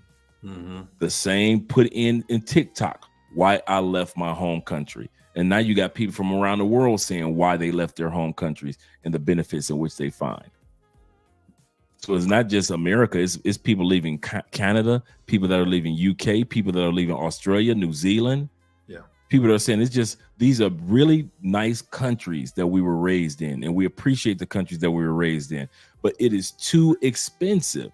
If the country that you're raised in, that is too expensive, the country that you were born is too expensive to die in. Yeah. What's the what's keeping you there? Did you know this, Todd? I found out this stat a couple years ago. Did you know that we spend more money on medical in the last 2 weeks of our lives than any other time combined? Mm. The last 2 weeks of your life, you'll spend more money, and your family will spend more money on medical on you in your last 2 weeks than the combination of all the times you went to the doctor's office or hospitals or surgery combined. Mm. That's how expensive it is to even die in the United States or in UK or in certain other parts of the world. Now I can't say UK, but certain other parts of the world. Yeah, and we haven't even talked about the cost of getting your remains prepared for burial or cremation. Yeah, right. Yeah, Yeah, that's absolutely correct. Yeah, and that's one thing I really appreciate about you, man, is that you don't just tell people to do the research; you show them where you can get the stuff. And Oh yeah, like yeah. you got receipts, man. And a shout out to you for that. Yes, Oh, sir. yeah. Shout out to you for being here as a guest. We're about to close down. We've been here for 2 hours, 21 minutes. I know it is a weekday. I'm going to see you guys tomorrow evening with another topic. But I definitely want to talk about this one this evening. I'm glad that you made it here, Todd. Once again, could you drop the link to your channel? Yes, sir. We'll do that. Because we want guys to actually go over to your channel and glean off of some of the information that you have to say as an economist when it comes to relocating to another country or even visiting a country for the first time. This channel is not just dedicated to those of you that are thinking about living in another country, but we also try to encourage you and help you with consultations as well as other information when it comes to your first or second or third visit to another country. There's a sister that hit me up. Shout out to Austin Holloman. There's a sister that watched you and I on Austin Holloman's yesterday. Okay. And she hit me up on Instagram. She said, Andre, I saw you on Austin with Todd and Fearless. Great show. She said, my dad and I already have scheduled to come down to Cali, Colombia, but we don't have a tour guide. Oh, and I know a good one. Right. And I know her sister, our girl Tours by D. She's been doing, born and raised in Houston. She's been doing tours forever. So I connect these two ladies together. So the young lady, well, she's in her 30s, and her father will be coming down to Cali, and D will be giving them a tour. That's all. D is amazing, man. She's amazing. Oh yeah. So it's those little things, that the connections that we make with people such as D actually help us out when it comes to our enjoying our journey here. So it's not just about relocating, but it's also about sharing information for those that are just vacationing here in South America and you need help. I mean, one of the things that when you travel abroad, you also elicit other things in your life, right? So we talk about well-being, we talk about your health, we talk about well-being, we talk about growth mindset. All those things combined can elevate and extend your life.